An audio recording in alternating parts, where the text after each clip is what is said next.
नमस्कार दोस्तों, स्वागत है आपका हमारे चैनल पर, जहां हम लेकर आते हैं चाणक्य की अमूल्य नीतियां जो आपके जीवन को बदलकर आपकी सफलता और सम्मान की नई ऊंचाइयों तक पहुंचा सकती हैं। आज की वीडियो में हम जानेंगे वो खास नीति जो आपकी वाणी और व्यवहार को संयमित करके आपको बुद्धिमान और प्रभावशाली बनाती है। अगर आप सच में अपनी जिंदगी में पॉजिटिव बदलाव चाहते हैं तो इस वीडियो को अंत तक जरूर देखें और हाँ, हमारे चैनल को लाइक करें, सब्सक्राइब करें और कमेंट में बताएं कि आप किस शहर से देख रहे हैं ये वीडियो। आपकी ये छोटी सी मदद हमें नई नई नीतियां लेकर आने की प्रेरणा देती है। तो चलिए शुरू करते हैं और सीखते हैं चाणक्य की इस अनमोल सीख को। नीति 1, शत्रु को तभी चोट पहुंचाओ जब वो सबसे ज्यादा निश्चिंत हो। नीति का अर्थ, चाणक्य कहते हैं कि यदि कोई व्यक्ति आपको बार बार नुकसान पहुंचा रहा है, आपको अपमानित कर रहा है या आपके सम्मान के साथ खिलवाड़ कर रहा है, तो उससे बदला लेने की भावना रखना गलत नहीं है, लेकिन वो बदला बिना सोच समझे नहीं लिया जाना चाहिए। शत्रु पर वार तभी करना चाहिए जब वह सबसे ज्यादा निश्चिंत हो, जब उसे लगे कि अब कोई खतरा नहीं है, जब वह आपको कमजोर या पराजित मान चुका हो। ऐसा समय उसके घमंड का शिखर होता है और वही समय होता है जब आपकी एक चोट उसे जीवन भर के लिए तोड़ सकती है। इसका सीधा मतलब है, बदला लेने में जल्दबाजी नहीं करनी चाहिए, बल्कि धैर्य के साथ सही अवसर की प्रतीक्षा करनी चाहिए। जब सामने वाला शांति से बैठा हो, अपनी जीत को लेकर आत्ममुग्ध हो चुका हो, तब किया गया एक वार सबसे गहरा असर करता है। इसे अपने जीवन में कैसे अपनाएं? मान लीजिए किसी रिश्तेदार ने आपके भरोसे को तोड़ा या ऑफिस में किसी ने आपकी पीठ पीछे आपकी बुराई करके आपको नुकसान पहुंचाया। ऐसे में अगर आप तुरंत पलटवार करते हैं तो दो नुकसान होंगे। एक तो आप बिना तैयारी के वार करोगे और दूसरा सामने वाला सतर्क हो जाएगा। लेकिन अगर आप उस अपमान को पी जाएं, उसे एक सीख बनाएं और अपने जीवन को सुधारने, मजबूत बनने में लगा दें, तब आप समय के साथ अपने आप को ऐसा बना सकते हैं कि वो इंसान खुद शर्मिंदा हो जाए। और जब वक्त सही हो, जब आप अपनी मेहनत और चतुराई से उससे ऊपर पहुंच जाएं, तभी कोई एक निर्णय, एक कदम, एक बात आपके बदले का सबसे सटीक वार बन सकती है। ये वार न तलवार से होगा, न गाली से, ये होगा आपकी सफलता से, आपकी चुप्पी से और आपके समय से। चाणक्य ने भी अपने जीवन में ऐसे कई बार शत्रुओं को तब परास्त किया जब उन्हें लगा कि चाणक्य अब समाप्त हो चुका है। लेकिन वहीं से चाणक्य ने ऐसा पलटवार किया कि उनका नाम आज तक लिया जाता है। आप भी यही करें, गुस्से में नहीं, बुद्धि में बदला रखें।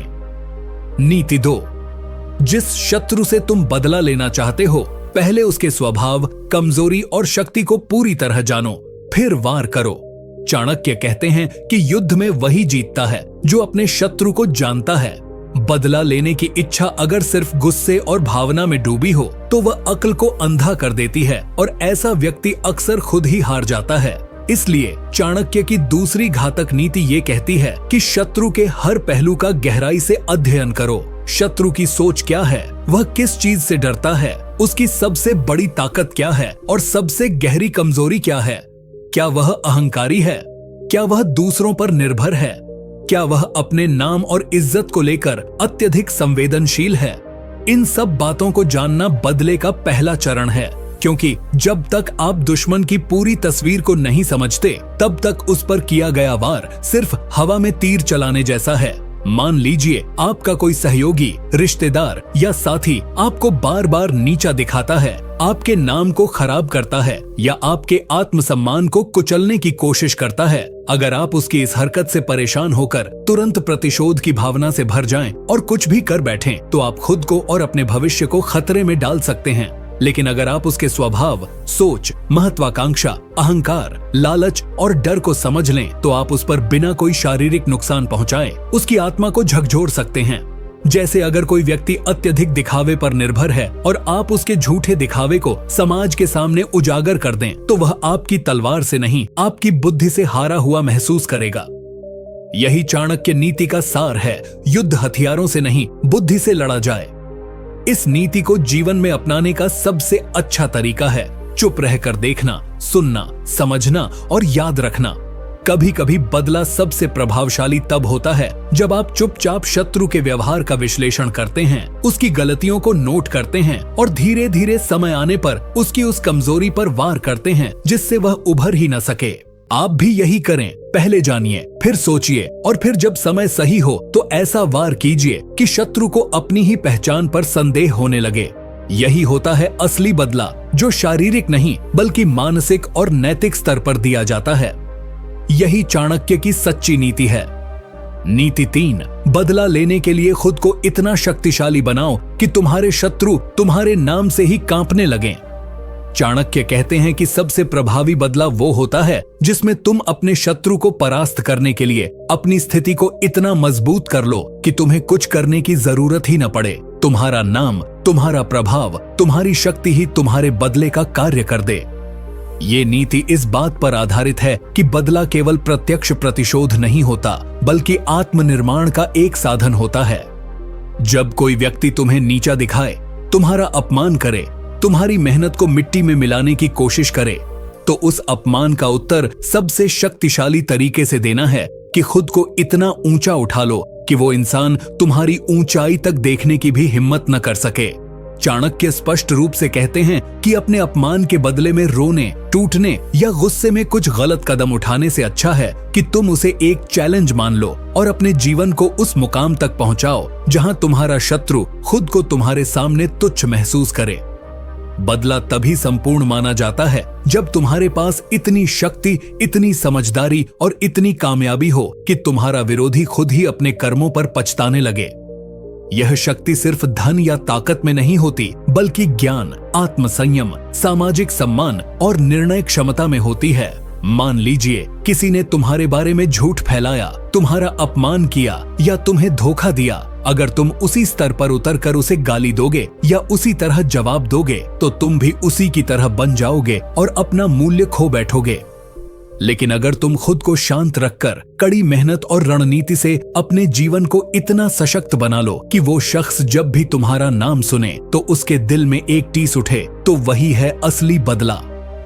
चाणक्य उदाहरण देते हुए बताते हैं कि जब उन्हें नंद वंश से निकाला गया और अपमानित किया गया, तब उन्होंने बदले में गुस्से से नहीं बल्कि योजनाओं, ज्ञान और समय के सही प्रयोग से सम्राट चंद्रगुप्त को तैयार किया और उस पूरी सत्ता को उखाड़ फेंका जिसने उन्हें नीचा दिखाया था। यही नीति हमें सिखाती है कि बदला तभी लिया जाना चाहिए जब तुम उसकी जरूरत से ऊपर उठ चुके हो, जब तुम्हारे व्यक्तित्व की ऊंचाई ही अपने आप एक हथियार बन जाए। इसीलिए आज से ही खुद को इतना ताकतवर बनाना शुरू करो कि कल को तुम्हारे शत्रु तुम्हारे सामने आने से पहले ही हार मान लें। नीति 4, शत्रु को हराने से पहले अपने क्रोध को हराना सीखो, क्योंकि क्रोध में लिया गया बदला अक्सर विनाश का कारण बनता है। चाणक्य कहते हैं कि बदला लेने की सबसे पहली बाधा मनुष्य का क्रोध होता है। जब इंसान अपमानित होता है, उसे धोखा मिलता है या कोई उसके आत्मसम्मान को चोट पहुंचाता है, तो स्वाभाविक रूप से उसमें प्रतिशोध की भावना उत्पन्न होती है। लेकिन यदि वही भावना क्रोध में बदल जाए तो वह सोचने समझने की शक्ति को नष्ट कर देती है। चाणक्य मानते हैं कि क्रोधित व्यक्ति का निर्णय कभी भी न्यायपूर्ण नहीं हो सकता और ऐसा निर्णय अंततः उसे ही हानि पहुंचाता है। इसलिए यदि किसी ने तुम्हें नुकसान पहुंचाया है तो सबसे पहले खुद को स्थिर करो, अपने क्रोध पर नियंत्रण पाओ और फिर बुद्धि के साथ उस स्थिति का मूल्यांकन करो। बदला वही सार्थक है जिसमें तुम्हारे अंदर शांति, संयम और समझ हो, क्रोध नहीं। उदाहरण के लिए, यदि किसी ने तुम्हारी सफलता को देखकर तुम्हारे खिलाफ साजिश रची और तुम्हारा नाम खराब किया, तो अगर तुम क्रोध में आकर तुरंत पलटवार करते हो तो तुम भी उसकी ही तरह बन जाते हो। लेकिन अगर तुम शांत रहकर सोच विचार कर यह तय करते हो कि उसे कैसे जवाब देना है और वह जवाब तुम्हारी सोच, योजना और समय के साथ आता है, तो वह बदला न सिर्फ प्रभावशाली होगा बल्कि तुम्हारे सम्मान को और भी ऊंचा कर देगा। चाणक्य खुद अपने जीवन में ऐसे अनेक क्षणों से गुजरे जहां उन्होंने अपमान झेला, लेकिन कभी भी क्रोध में आकर सीधे शत्रु पर वार नहीं किया। उन्होंने अपने मन को साधा, उसे संयमित किया और तब अपनी योजना बनाई।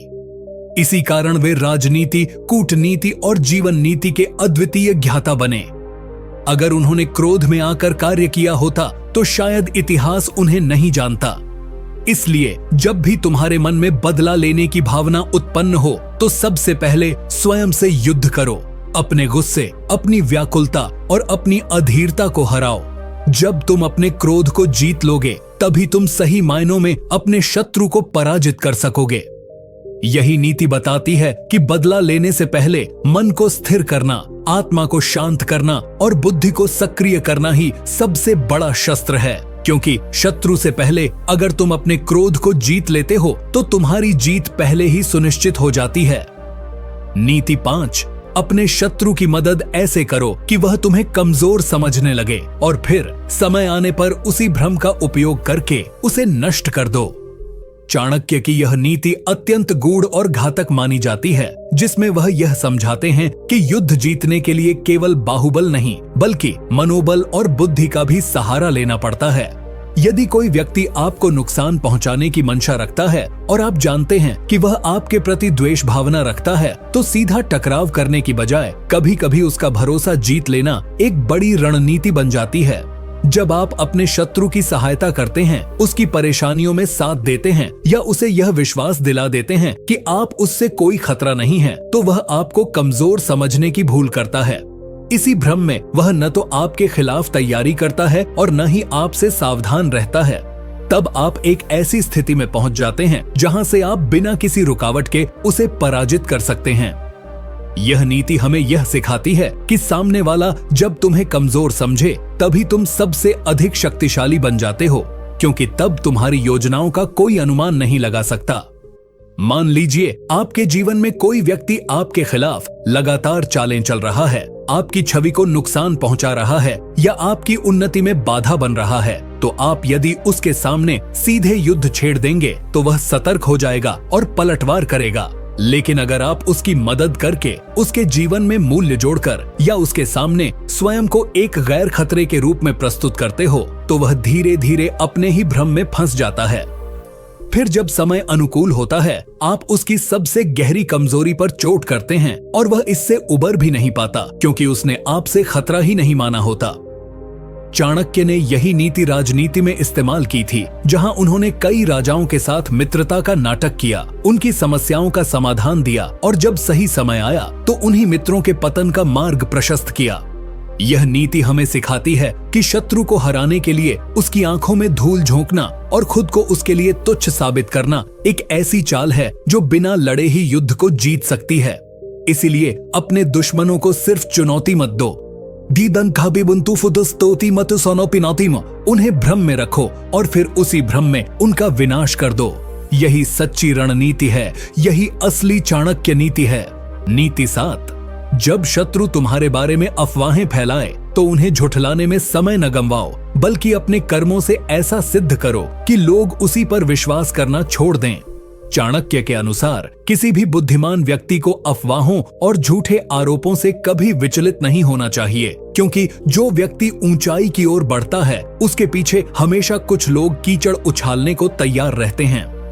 शत्रु की सबसे सरल और प्रभावशाली चाल यही होती है कि वह तुम्हारी छवि को तोड़ने का प्रयास करता है, क्योंकि वह जानता है कि अगर तुम्हारी प्रतिष्ठा टूट गई तो तुम्हारी शक्ति भी कमजोर हो जाएगी।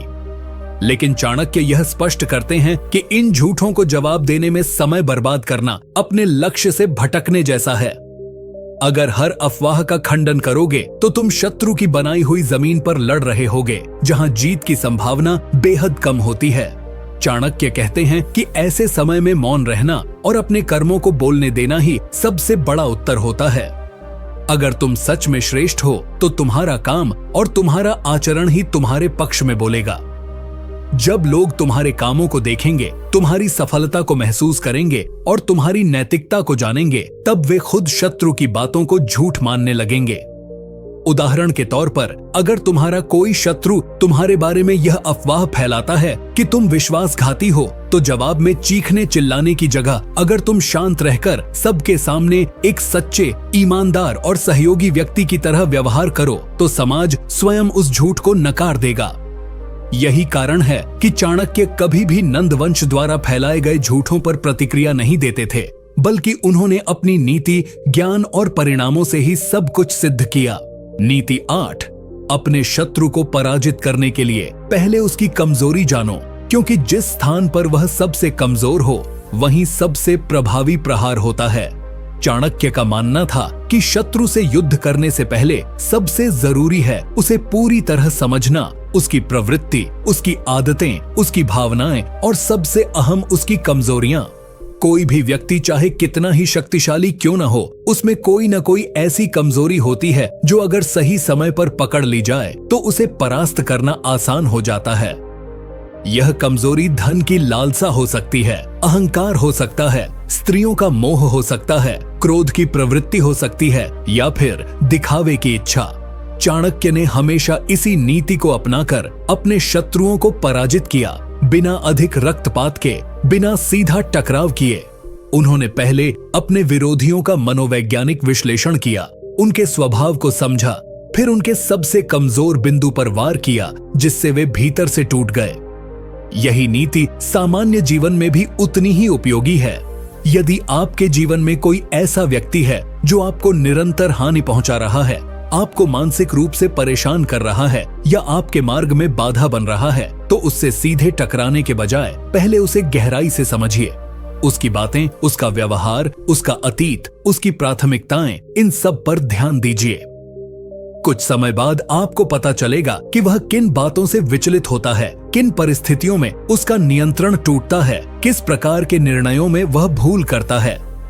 यही ज्ञान आपको उस पर मानसिक और रणनीतिक रूप से विजय दिलाने का मार्ग देगा।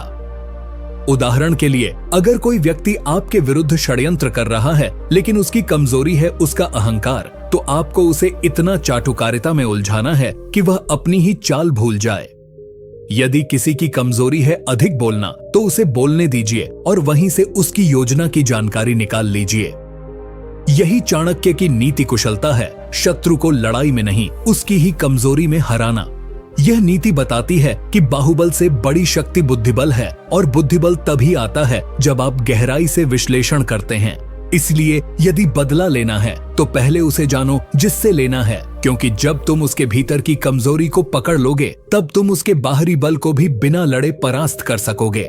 नीति 9, जिस शत्रु को हराना कठिन हो उसके मित्र बन जाओ और फिर उसकी जड़ें वहीं से काटो जहां वह सबसे अधिक सुरक्षित महसूस करता है। चाणक्य की इस नीति में कूटनीति का सबसे घातक रूप छिपा हुआ है, जिसमें वह सिखाते हैं कि जब कोई शत्रु अत्यंत बलशाली हो, सीधे संघर्ष में उसे हराना संभव न हो, तब उसके सबसे निकट जाकर, उसके भीतर घुसकर, उसके ही विश्वास का उपयोग करके उसे पराजित किया जा सकता है। जब कोई शत्रु आपको स्पष्ट रूप से जानता है कि आप उसका विरोधी हैं, तो वह सदैव सतर्क रहता है। उसकी निगाहें हमेशा आप पर होती हैं, वह हर कदम सोच समझ कर उठाता है। लेकिन अगर आप उसके मित्र बन जाएं, उसके सुख दुख में सहभागी बने, उसके हितैषी प्रतीत हों, तो धीरे धीरे उसका ध्यान आपसे हटने लगता है और वह आपको अपने सबसे सुरक्षित घेरे में प्रवेश की अनुमति दे देता है। वही घेरा जहां से उसका नियंत्रण, शक्ति और गोपनीयता संचालित होती है। यही वह स्थान होता है जहां से उसका सर्वनाश संभव होता है। चाणक्य इस नीति को उस समय अपनाते हैं जब उन्होंने नंद वंश के कई सहयोगियों के भीतर अपने लोगों को मित्र रूप में स्थापित किया और अंततः नंदों की रणनीतियों, योजनाओं और गुप्तचरों की जानकारी हासिल करके उन्हीं के भीतर से उन्हें नष्ट कर दिया। यह नीति आधुनिक जीवन में भी उतनी ही सटीक बैठती है। जब कोई व्यक्ति आपके सामने लगातार बाधा डाल रहा हो, आपकी छवि को नुकसान पहुंचा रहा हो या आपकी उन्नति से जलन रखता हो और आप उससे सीधे नहीं निपट पा रहे हो, तो उससे मित्रता का भ्रम उत्पन्न कीजिए। उसे लगे कि आप अब उसकी ओर नहीं हैं, आप तटस्थ हैं या शायद उसके पक्ष में हैं। धीरे धीरे वह आपके सामने खुलने लगेगा, अपनी योजनाएं साझा करने लगेगा और वहीं से आप उसकी असली कमजोरी पकड़ सकते हैं। जब वह आपको मित्र मानेगा, तभी आप उसके भीतर सबसे गहरे स्तर तक पहुंच सकेंगे और वहीं से उसका विनाश सुनिश्चित कर सकेंगे। यह नीति यह सिखाती है कि सबसे प्रभावी प्रहार वही होता है जो सबसे भीतर से किया जाए, और सबसे बड़ा धोखा वही होता है जो मित्रता के मुखौटे में छुपा हो। इसलिए जब दुश्मन बहुत शक्तिशाली हो तो उसे अपनी तलवार से नहीं, अपने आलिंगन से हराओ, क्योंकि वह जहां सबसे अधिक सुरक्षित समझे वहीं सबसे असहाय हो जाता है। नीति 10, शत्रु की चालों को समझो, लेकिन उसे यह कभी मत समझने दो कि तुम उसकी चालों को समझ चुके हो। चाणक्य की यह नीति अत्यंत गूढ़ और व्यावहारिक है, जो सीधे मानसिक युद्ध की रणनीति पर आधारित है। जब आप किसी शत्रु से टकरा रहे होते हैं और वह निरंतर चालें चल रहा होता है, तो सबसे पहली आवश्यकता होती है उन चालों को जानने की, उनका विश्लेषण करने की और उनकी दिशा को समझने की। लेकिन उस समझ से भी अधिक महत्वपूर्ण होता है उसे यह आभास न होने देना कि आप उसकी योजनाओं से परिचित हो चुके हैं। जैसे ही शत्रु को यह पता चल जाता है कि आप उसकी रणनीति को जान चुके हैं, वह उसे बदल देता है और युद्ध की पूरी दिशा ही बदल जाती है। इसीलिए चाणक्य कहते हैं कि बुद्धिमान व्यक्ति वह होता है जो सब कुछ जानकर भी अज्ञानी का अभिनय करता है। यह अभिनय ही उसकी सबसे बड़ी शक्ति बन जाती है, क्योंकि इससे वह शत्रु को भ्रम में रखता है और स्वयं योजनाएं गुप्त रखकर उसका सामना करता है। यही नीति उन्होंने तब अपनाई जब वे नंद वंश की नीतियों को जानते हुए भी स्वयं को सामान्य शिक्षक और ब्राह्मण की भूमिका में रखते थे। नंदों को कभी यह आभास नहीं हुआ कि सामने बैठा व्यक्ति ही उनके शासन के विनाश की जड़ बनने वाला है। इसी भ्रम में वे अपनी सारी रणनीतियां खुलकर करते गए और चाणक्य ने एक एक बिंदु को संजोकर अंततः उन्हें चक्रव्यूह में फंसा लिया। यह नीति आज के समय में भी अत्यंत उपयोगी है, विशेषकर तब जब कोई व्यक्ति आपके खिलाफ लगातार साजिशें रच रहा हो। यदि आप उसकी चालों को समझकर ही उसे जवाब देने लगेंगे तो वह सतर्क हो जाएगा। लेकिन यदि आप ऐसा दर्शाएं कि आपको उसकी नीयत का पता ही नहीं और फिर उसकी योजनाओं का उपयोग उसी के खिलाफ करें, तो वह सबसे गहरा प्रहार होगा। शत्रु की आंखों में सीधे देखने से अधिक घातक होता है उसकी आंखों में मासूमियत से झांकना, ताकि वह आपको हल्का समझे और अपनी सारी शक्ति आपके सामने खोल दे। और जब वह पूरी तरह नग्न हो जाए अपनी चालों में, तभी उस पर सबसे सटीक वार किया जा सकता है। यही रणनीति चाणक्य की राजनीति का मूल है। बुद्धि, मौन और अभिनय का ऐसा मेल जो शत्रु को भ्रमित कर दे और स्वयं को अजेय बना दे। नीति 11। जब तक तुम शत्रु के लिए रहस्य बने रहो, तब तक वह तुम्हें कभी पराजित नहीं कर सकता। लेकिन जिस दिन तुमने स्वयं को खोल दिया, उसी दिन तुम्हारी हार निश्चित हो जाती है। चाणक्य इस नीति में यह स्पष्ट करते हैं कि एक व्यक्ति की सबसे बड़ी ताकत उसका रहस्य होता है, उसकी योजनाएं, उसकी भावनाएं, उसका उद्देश्य और उसका अगला कदम। जब तक ये बातें केवल व्यक्ति के भीतर सीमित होती हैं, वह अप्रत्याशित बना रहता है और शत्रु कभी उसे पूरी तरह समझ नहीं पाता।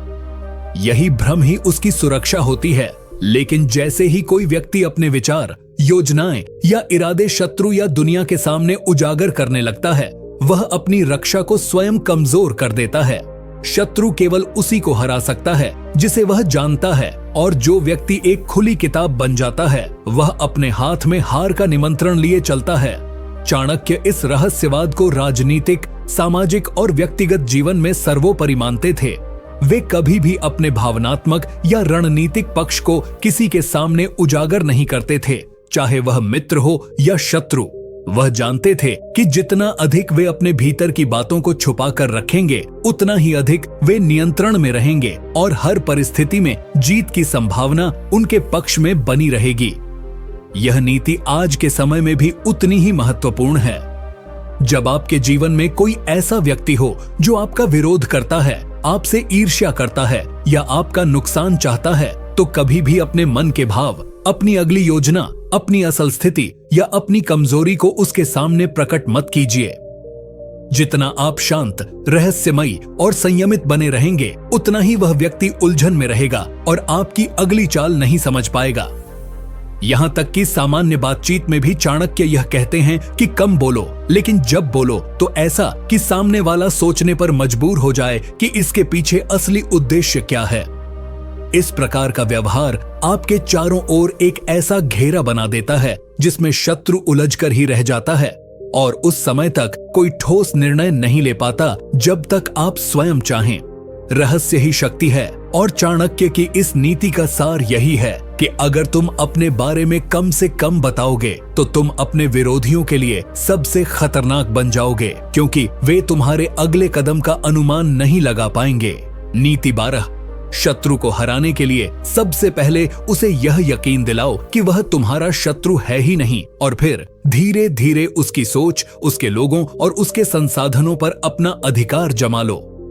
चाणक्य की यह नीति छाया युद्ध की सबसे सूक्ष्म और सबसे प्रभावी तकनीक को दर्शाती है, जहां बल प्रयोग की आवश्यकता नहीं होती, केवल बुद्धि और धैर्य की आवश्यकता होती है। जब आप किसी शत्रु से बदला लेना चाहते हैं, लेकिन वह शत्रु अत्यधिक सतर्क, बलशाली या प्रभावशाली है, तब सीधे टकराव में पराजय संभव है। ऐसी स्थिति में चाणक्य कहते हैं कि उस शत्रु की चेतना से ही अपने अस्तित्व को हटा दो। उसे यह महसूस ही मत होने दो कि तुम उसका विरोध कर रहे हो। जब तुम उसकी आंखों में मित्रता, तटस्थता या आदर का भाव भर दोगे, तो उसका ध्यान तुमसे हट जाएगा और वह तुम्हें अपने मार्ग का बाधक नहीं मानेगा। यही वह क्षण होता है जब तुम्हारे लिए उसकी दुनिया में प्रवेश का द्वार खुलता है। धीरे धीरे तुम्हें उसके लोगों में विश्वास अर्जित करना है, उसकी निर्णय प्रक्रिया में अपनी राय शामिल करनी है और उसके निकटतम लोगों को यह यकीन दिलाना है कि तुम्हारा उद्देश्य कल्याणकारी है। यही वह अवस्था होती है जहां से तुम उसकी जड़ों को छू सकते हो, उसके सबसे करीब जाकर, उसके भरोसे को हथियार बनाकर। चाणक्य ने इसी नीति का प्रयोग कर अनेक शक्तिशाली राजाओं को अपने ही लोगों द्वारा कमजोर होते देखा, क्योंकि उन्होंने अपने आसपास ऐसे लोगों को बिठा लिया था जो वास्तव में चाणक्य के गुप्तचर थे। यह नीति बताती है कि सबसे बड़ा हथियार भरोसा होता है, और जब शत्रु तुम्हारे ऊपर भरोसा करने लगे, तब तुम उसकी आत्मा तक पहुंच सकते हो। यह केवल बाहरी नियंत्रण नहीं होता, यह मानसिक कब्जा होता है, जहां तुम्हारा शत्रु स्वयं ही तुम्हें सत्ता सौंप देता है। चाणक्य ने यही रणनीति मौर्य साम्राज्य की नींव रखने में अपनाई, बिना रक्तपात के, केवल मानसिक युद्ध से। यदि तुम अपने जीवन में किसी ऐसे व्यक्ति से घिरे हो जो तुम्हारा विरोधी है, परंतु तुम्हारे विरुद्ध कोई प्रमाण नहीं है, तो उसे यह यकीन दिलाओ कि तुम उसका शुभ चिंतक हो। उसके सामने स्वयं को ऐसा प्रस्तुत करो कि वह तुम्हें अपने साम्राज्य में प्रवेश दे दे, और फिर वहीं से उसकी नींव को हिलाना शुरू करो। यही वह नीति है जिसमें कोई शोर नहीं होता, कोई लड़ाई नहीं होती, लेकिन अंत में विजय केवल तुम्हारी होती है, क्योंकि तुमने शत्रु को उसी के विश्वास से हराया होता है। नीति 13। जब शत्रु तुम्हारे प्रति क्रोधित हो और तुम शांति से काम लो, तब तुम्हारी मौनता ही उसकी सबसे बड़ी हार बन जाती है। इस नीति में चाणक्य उस मानसिक युद्ध की बात करते हैं जहां जीत तलवार या शब्दों से नहीं होती, बल्कि धैर्य, संयम और चुप्पी से होती है। जब कोई शत्रु तुम्हें अपमानित करता है, तुम्हें उकसाता है, तुम्हारे खिलाफ लोगों को भड़काता है या तुम्हारे सामने गुस्से से उबलता है, तो उसका उद्देश्य यह होता है कि तुम भी उसी गुस्से में प्रतिक्रिया दो, ताकि वह तुम्हें नीचा दिखा सके, तुम्हारी छवि को धूमिल कर सके और तुम्हें समाज के सामने एक क्रोधित, असंतुलित और अविश्वसनीय व्यक्ति के रूप में प्रस्तुत कर सके। लेकिन यदि तुम उसकी हर तीखी बात पर मौन रहो, उसकी हर विषैली चाल पर शांति और गंभीरता से मुस्कुराओ और उसके हर कटाक्ष को ऐसे झेलो जैसे कोई साधु अग्नि में तप कर भी शांत रहता है, तो वह स्वयं भीतर से जलने लगता है। यह जलन उसे भीतर से तोड़ देती है, क्योंकि उसे प्रतिक्रिया नहीं मिलती। यही वह मनोवैज्ञानिक खेल है जो चाणक्य को महान बनाता है। जब विरोधी चिल्ला रहा हो, तब शांत रहकर उसे उसकी ही क्रोधाग्नि में जलने देना। चाणक्य ने यह नीति तब अपनाई जब वे सभा में अपने अपमान और विरोध के समय शांत रहे, क्योंकि उन्हें पता था कि यदि वे उस क्षण विस्फोट करेंगे तो उनका उद्देश्य पीछे रह जाएगा और क्रोध उन पर हावी हो जाएगा। उन्होंने संयम का कवच पहनकर अपने शत्रुओं को स्वयं ही थकने और नष्ट होने दिया। यह नीति सिखाती है कि हर युद्ध शस्त्रों से नहीं लड़ा जाता, कुछ युद्ध मन और संयम से लड़े जाते हैं, और इन युद्धों में वही विजयी होता है जो शांति से उत्तेजना का उत्तर दे। जब तुम अपने जीवन में किसी ऐसे व्यक्ति से सामना करते हो जो तुम्हारे खिलाफ जहर उगलता है, जो तुम्हें नीचा दिखाने की कोशिश करता है, तो याद रखो, तुम्हारी चुप्पी ही उसका सबसे बड़ा उत्तर है। जब तुम जवाब नहीं देते, तब वह असहाय महसूस करता है। उसे लगता है कि उसके शब्दों का कोई प्रभाव ही नहीं, और यही उसकी हार होती है। इस नीति का सार यही है कि एक बुद्धिमान व्यक्ति उस समय भी जीत सकता है जब वह कुछ बोल नहीं रहा होता। उसकी मौनता, उसका धैर्य और उसकी गंभीरता ही उसकी सबसे बड़ी ताकत होती है। और यही चुप्पी शत्रु के भीतर की सबसे भयानक चीख बन जाती है। नीति 14, शत्रु की सबसे बड़ी कमजोरी उसका अभिमान होता है और जब तक तुम उसका अभिमान बढ़ाते रहोगे वह अपनी विनाश की दिशा में स्वयं चलता रहेगा। चाणक्य की यह नीति उस गूढ़ मनोविज्ञान को छूती है जहां किसी को हराने के लिए उसे रोका नहीं जाता बल्कि उसे और बढ़ावा दिया जाता है, इस हद तक कि वह स्वयं अपनी सीमाओं को भूल जाए और अपने ही अभिमान में डूबकर गलती पर गलती करता चला जाए। शत्रु, विशेषकर वह जो अत्यधिक शक्तिशाली या प्रभावशाली हो, अक्सर अपने घमंड का गुलाम बन जाता है। उसे यह भ्रम हो जाता है कि वह अजेय है, कि हर व्यक्ति उस पर निर्भर है और कि उसकी कोई भी योजना असफल नहीं हो सकती। यही अभिमान उसकी सबसे बड़ी कमजोरी बनता है। यदि तुम उससे प्रत्यक्ष टकराते हो, उसे चुनौती देते हो या उसकी आलोचना करते हो, तो वह सतर्क हो जाता है और अपनी रक्षा के लिए नई रणनीतियां बनाता है। लेकिन यदि तुम उसके सामने उसकी प्रशंसा करते रहो, उसकी हर बात पर सहमति दिखाओ, उसे यह यकीन दिलाओ कि वह सबसे चतुर, सबसे शक्तिशाली और सबसे बुद्धिमान है, तो वह तुम्हें खतरा नहीं मानेगा और अपने घमंड में डूबता चला जाएगा। चाणक्य कहते हैं कि जब शत्रु स्वयं को सबसे ऊपर मानने लगे, तब वह सबसे नीचे गिरने के सबसे निकट होता है। यही कारण था कि चाणक्य ने कई अवसरों पर विरोधियों की प्रशंसा की, उन्हें सार्वजनिक रूप से बड़ा दिखाया, ताकि वे इस भ्रम में जीने लगें कि चाणक्य उन्हें कोई खतरा नहीं है, और इसी आत्मतुष्टि में वे ढीले पड़ने लगे। जैसे ही कोई व्यक्ति अपनी योग्यता से अधिक खुद को समझने लगता है, वह गलतियां करना शुरू कर देता है, और यही समय होता है जब उस पर प्रहार सबसे घातक होता है। यदि तुम किसी शत्रु से बदला लेना चाहते हो, तो सबसे पहले उसके अभिमान को बढ़ाओ, उसे यह महसूस कराओ कि वह अजेय है, उसकी हाँ में हाँ मिलाओ, उसके सामने विनम्रता दिखाओ, लेकिन भीतर ही भीतर उसकी कमियों को पहचानते रहो। फिर एक ऐसा समय आएगा जब वह तुम्हारी विनम्रता को कमजोरी समझेगा और स्वयं को सर्वशक्तिमान समझकर चूक करेगा, और तब तुम बिना किसी शोर शराबे के उसे गिरा सकते हो। यह नीति दर्शाती है कि चाणक्य के लिए बदला लेना कभी सीधा प्रहार नहीं था, बल्कि मानसिक जाल में फंसाकर दुश्मन को उसकी ही शक्ति से हराना था। नीति 15, शत्रु से प्रतिशोध लेने के लिए सबसे पहले स्वयं को इतना शक्तिशाली बनाओ कि जब तुम प्रहार करो तो वह न केवल टूटे बल्कि उठने की हिम्मत भी न कर सके। चाणक्य की इस नीति का सार यह है कि प्रतिशोध लेने की सबसे उत्तम अवस्था वह होती है जब तुम शक्तिशाली हो, सशक्त हो और मानसिक, सामाजिक व आर्थिक रूप से इतनी ऊंचाई पर पहुंच चुके हो कि तुम्हारा एक कदम ही शत्रु की नींव हिला दे। यदि तुम दुर्बल हो और उसी अवस्था में बदला लेने का प्रयास करते हो, तो या तो तुम असफल हो जाओगे या स्वयं नष्ट हो जाओगे। चाणक्य कहते हैं कि समय से पहले लिया गया बदला एक अधपके फल की तरह होता है, जो स्वादहीन होता है और नुकसान भी कर सकता है। इसलिए पहले स्वयं को मजबूत बनाओ, ज्ञान अर्जित करो, धन का संचय करो, प्रभावशाली लोगों से संबंध बनाओ और अपने व्यक्तित्व को ऐसा बना लो कि लोग तुम्हारे नाम से ही डरने लगें। जब तुम इतने शक्तिशाली बन जाओगे कि शत्रु तुम्हें रोकने की सोच भी न सके, तब तुम केवल एक संकेत से उसका सर्वनाश कर सकते हो। चाणक्य ने यही मार्ग अपनाया। जब तक्षक और कुटिल मंत्री ने उन्हें तिरस्कृत किया, अपमानित किया, तब उन्होंने तत्काल प्रतिक्रिया नहीं दी। वे मौन रहे, वन में गए और वर्षों तक चंद्रगुप्त को शिक्षा देकर, सेना संगठित कर, जन समर्थन जुटाकर स्वयं को एक ऐसी शक्ति में परिवर्तित कर दिया जिसकी एक चाल ही मगध साम्राज्य की जड़ों को हिला गई। उन्होंने बताया कि प्रतिशोध लेना एक कला है, यह क्रोध से नहीं रणनीति से लिया जाता है। इसीलिए यदि किसी ने तुम्हारे साथ अन्याय किया है, तुम्हें अपमानित किया है, तुम्हारे अधिकार छीन लिए हैं, तो सबसे पहले रो मत, लड़ो भी मत, बल्कि अपने भीतर की शक्ति को बढ़ाओ। दिन रात तप करो, मेहनत करो, लक्ष्य पर ध्यान केंद्रित करो, और एक दिन ऐसा आएगा जब तुम्हारा शत्रु खुद भी यह मानेगा कि उसने तुम्हें कभी दुश्मन नहीं बनाना चाहिए था। जब तुम चोटी पर पहुंचते हो और तब बदला लेते हो, तो वह बदला केवल व्यक्तिगत नहीं होता, वह इतिहास बन जाता है। लोग उससे सीखते हैं, डरते हैं और तुम्हारा नाम एक मिसाल बन जाता है।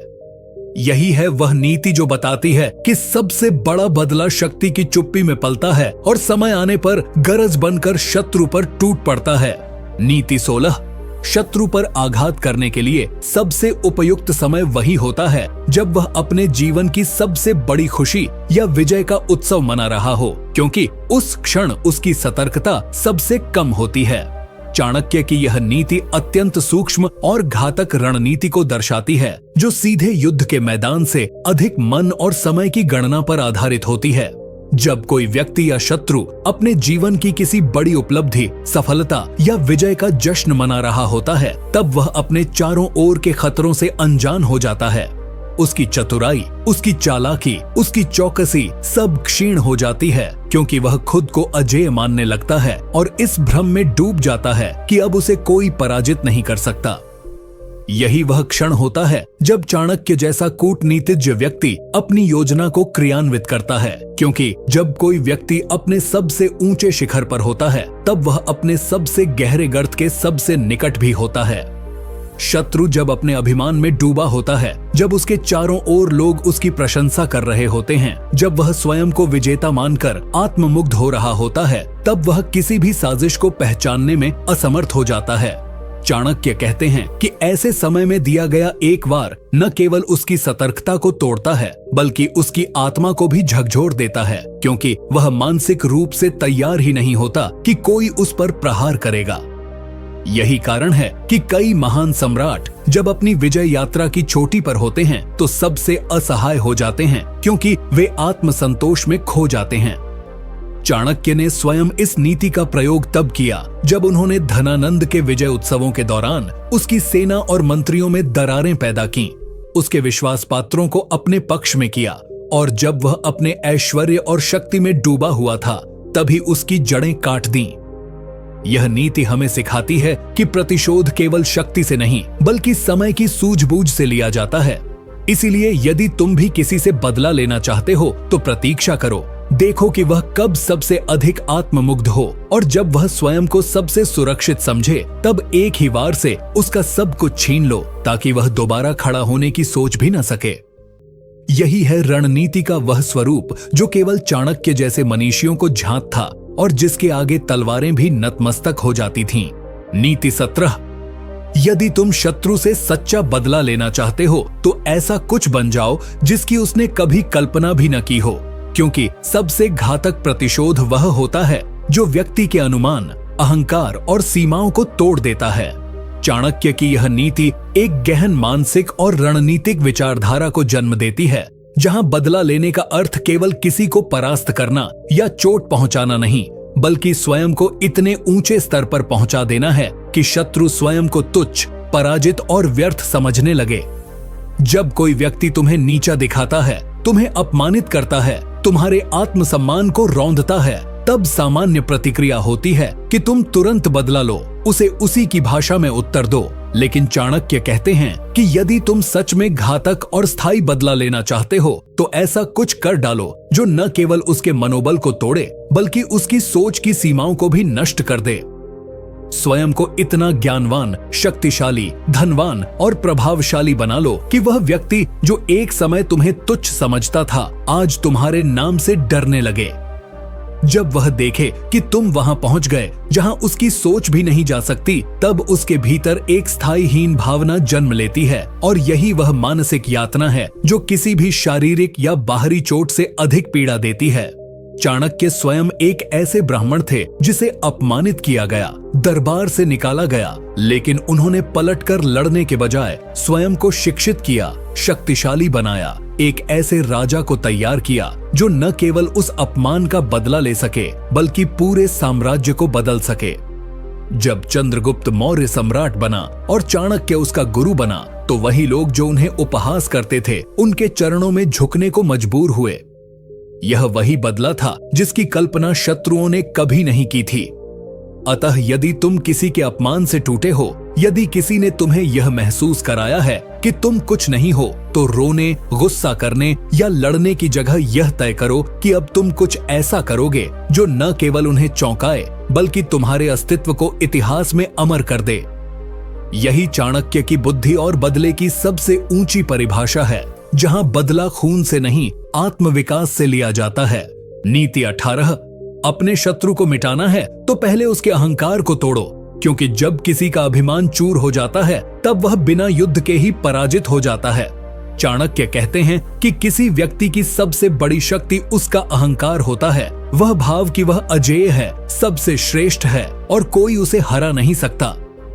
यदि तुम उसके इस भाव को तोड़ दो, उसकी आत्मछवि को बिखेर दो, तो तुमने बिना किसी अस्त्र शस्त्र के उसे मानसिक रूप से मार दिया। इसीलिए जब भी किसी शत्रु से प्रतिशोध की बात हो तो सीधे उस पर आक्रमण करने के बजाय उसके मन में पल रहे अभिमान पर वार करो। उसका गौरव, उसकी झूठी प्रतिष्ठा, उसके आत्मनिर्मित महानता के महल को भीतर से हिला दो। वह व्यक्ति जो अपने अभिमान में चूर होता है, वह अपने चारों ओर सत्य की जगह चापलूसों की दीवार खड़ी कर लेता है और वही उसकी सबसे बड़ी कमजोरी बनती है। चाणक्य ने जब नंद वंश के राजा धनानंद के खिलाफ योजना बनाई तो उन्होंने पहले उसके अभिमान को निशाना बनाया, उसके दरबार में विभाजन पैदा किया, उसके मंत्रियों में ईर्ष्या का बीज बोया, उसके सबसे करीबी लोगों को भ्रष्ट किया और इस प्रक्रिया में उसने स्वयं अपने अभिमान में ही खुद को अकेला कर लिया। जब उसका घमंड चूर हुआ तो उसका सारा साम्राज्य भी रेत की तरह बह गया। यही नीति हमें बताती है कि यदि कोई तुम्हें नीचा दिखाता है, तुम्हारा अपमान करता है या अपने आप को तुम्हारे ऊपर मानता है, तो उसकी सबसे बड़ी शक्ति उसका यही घमंड है। उसे वहीं पर तोड़ो, अपने कर्म, अपनी चुप्पी, अपनी सफलताओं से उसके सामने कुछ ऐसा कर दिखाओ जिससे वह स्वयं को छोटा समझने लगे। जब वह लोगों की नजरों में गिरने लगे, जब लोग उसकी प्रशंसा की जगह तुम्हारी बात करने लगे, तब उसका अभिमान स्वयं ही गलने लगेगा। और जब किसी का घमंड टूटता है तो वह हर चीज में हारने लगता है, फैसले गलत लेने लगता है, लोगों पर शक करता है, अकेला पड़ने लगता है और अंततः नष्ट हो जाता है। यही है चाणक्य का बदले का सबसे परिष्कृत और गूढ़ रूप, जहां शत्रु की हार तलवार से नहीं, उसके अंदर से शुरू होती है। यही है वो नीति जो शाश्वत है और सटीक भी। नीति 19।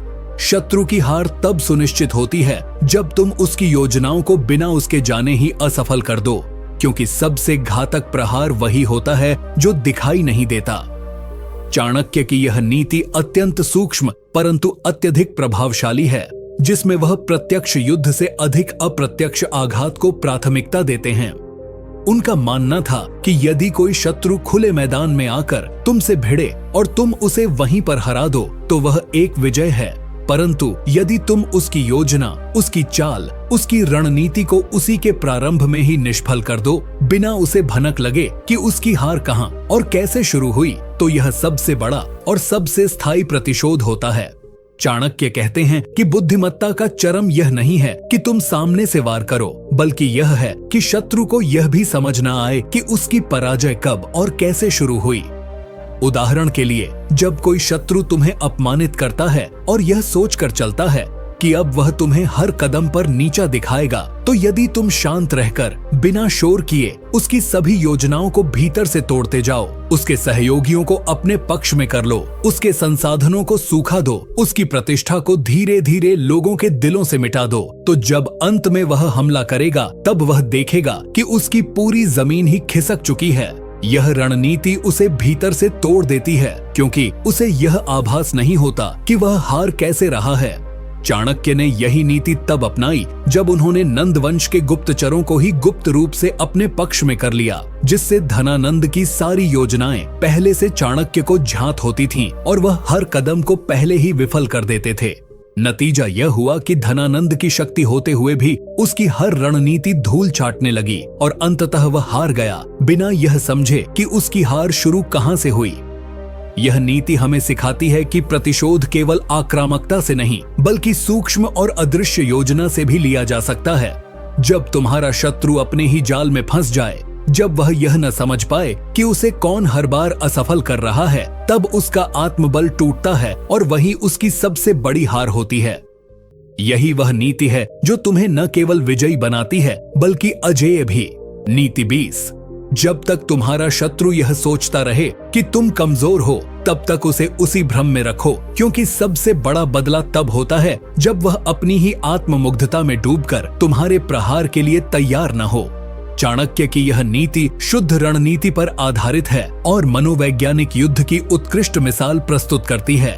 वे कहते हैं कि यदि कोई शत्रु तुम्हें कमजोर, साधारण या महत्वहीन समझता है तो उसे उसी भ्रम में बनाए रखना चाहिए, क्योंकि यह भ्रम ही उसकी सबसे बड़ी चूक बन सकती है। जब कोई व्यक्ति अपनी ही श्रेष्ठता में इतना डूब जाता है कि उसे सामने वाले की शक्ति दिखाई ही नहीं देती, तब वह असावधान हो जाता है और असावधान शत्रु सबसे आसान शिकार होता है। चाणक्य ने यह नीति स्वयं अपने जीवन में कई बार लागू की। उन्होंने स्वयं को एक सामान्य ब्राह्मण के रूप में प्रस्तुत किया। अपने ज्ञान, अपने प्रभाव, अपने संकल्प की सच्ची ताकत को छुपा कर रखा।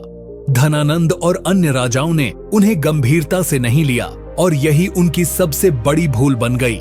चाणक्य चुपचाप योजना बनाते रहे, अपने लोगों को तैयार करते रहे और जब समय आया तब उन्होंने ऐसा प्रहार किया कि उनके विरोधी संभलने तक का अवसर नहीं पा सके। यह नीति हमें सिखाती है कि प्रतिशोध लेने के लिए हमेशा सामने से ललकारना आवश्यक नहीं, बल्कि छाया में रहकर तैयारी करना और सामने वाले को उसकी अपनी आत्ममुग्धता में जकड़े रहना सबसे बुद्धिमत्तापूर्ण रणनीति है। जब शत्रु तुम्हें हल्के में लेता है तब वह अपने ही घमंड में निर्णय लेने लगता है और ऐसे निर्णय प्रायः विनाशकारी सिद्ध होते हैं। यदि तुम चुपचाप शांति से बिना आक्रोश दिखाए आगे बढ़ते रहो, अपने कौशल और साधनों को भीतर ही भीतर मजबूत करते रहो, तो वह क्षण अवश्य आएगा जब शत्रु की सारी रणनीतियां उसके ही हाथों से ध्वस्त हो जाएंगी, क्योंकि वह तुम्हारी क्षमता को पहचान ही नहीं पाया होगा। यह नीति यह भी बताती है कि शक्ति का प्रदर्शन हमेशा आवश्यक नहीं होता, बल्कि शक्ति को छुपा कर रखना, समय आने पर उसका सटीक उपयोग करना ही सच्चा प्रतिशोध है। चाणक्य मानते हैं कि जब कोई शत्रु अपने ही अति आत्मविश्वास में फंस जाए तब वह स्वयं अपनी हार का कारण बन जाता है और यही सबसे सूक्ष्म और घातक बदला होता है। नीति 21। जो व्यक्ति बदला लेने के लिए जल्दबाजी करता है वह अपनी ही हार सुनिश्चित करता है। इसलिए चाणक्य कहते हैं कि प्रतिशोध की योजना उतनी ही धैर्यपूर्वक बनानी चाहिए जितनी सावधानी से एक विषधर सांप अपने शिकार के पास फूंफकार छोड़ने से पहले प्रतीक्षा करता है।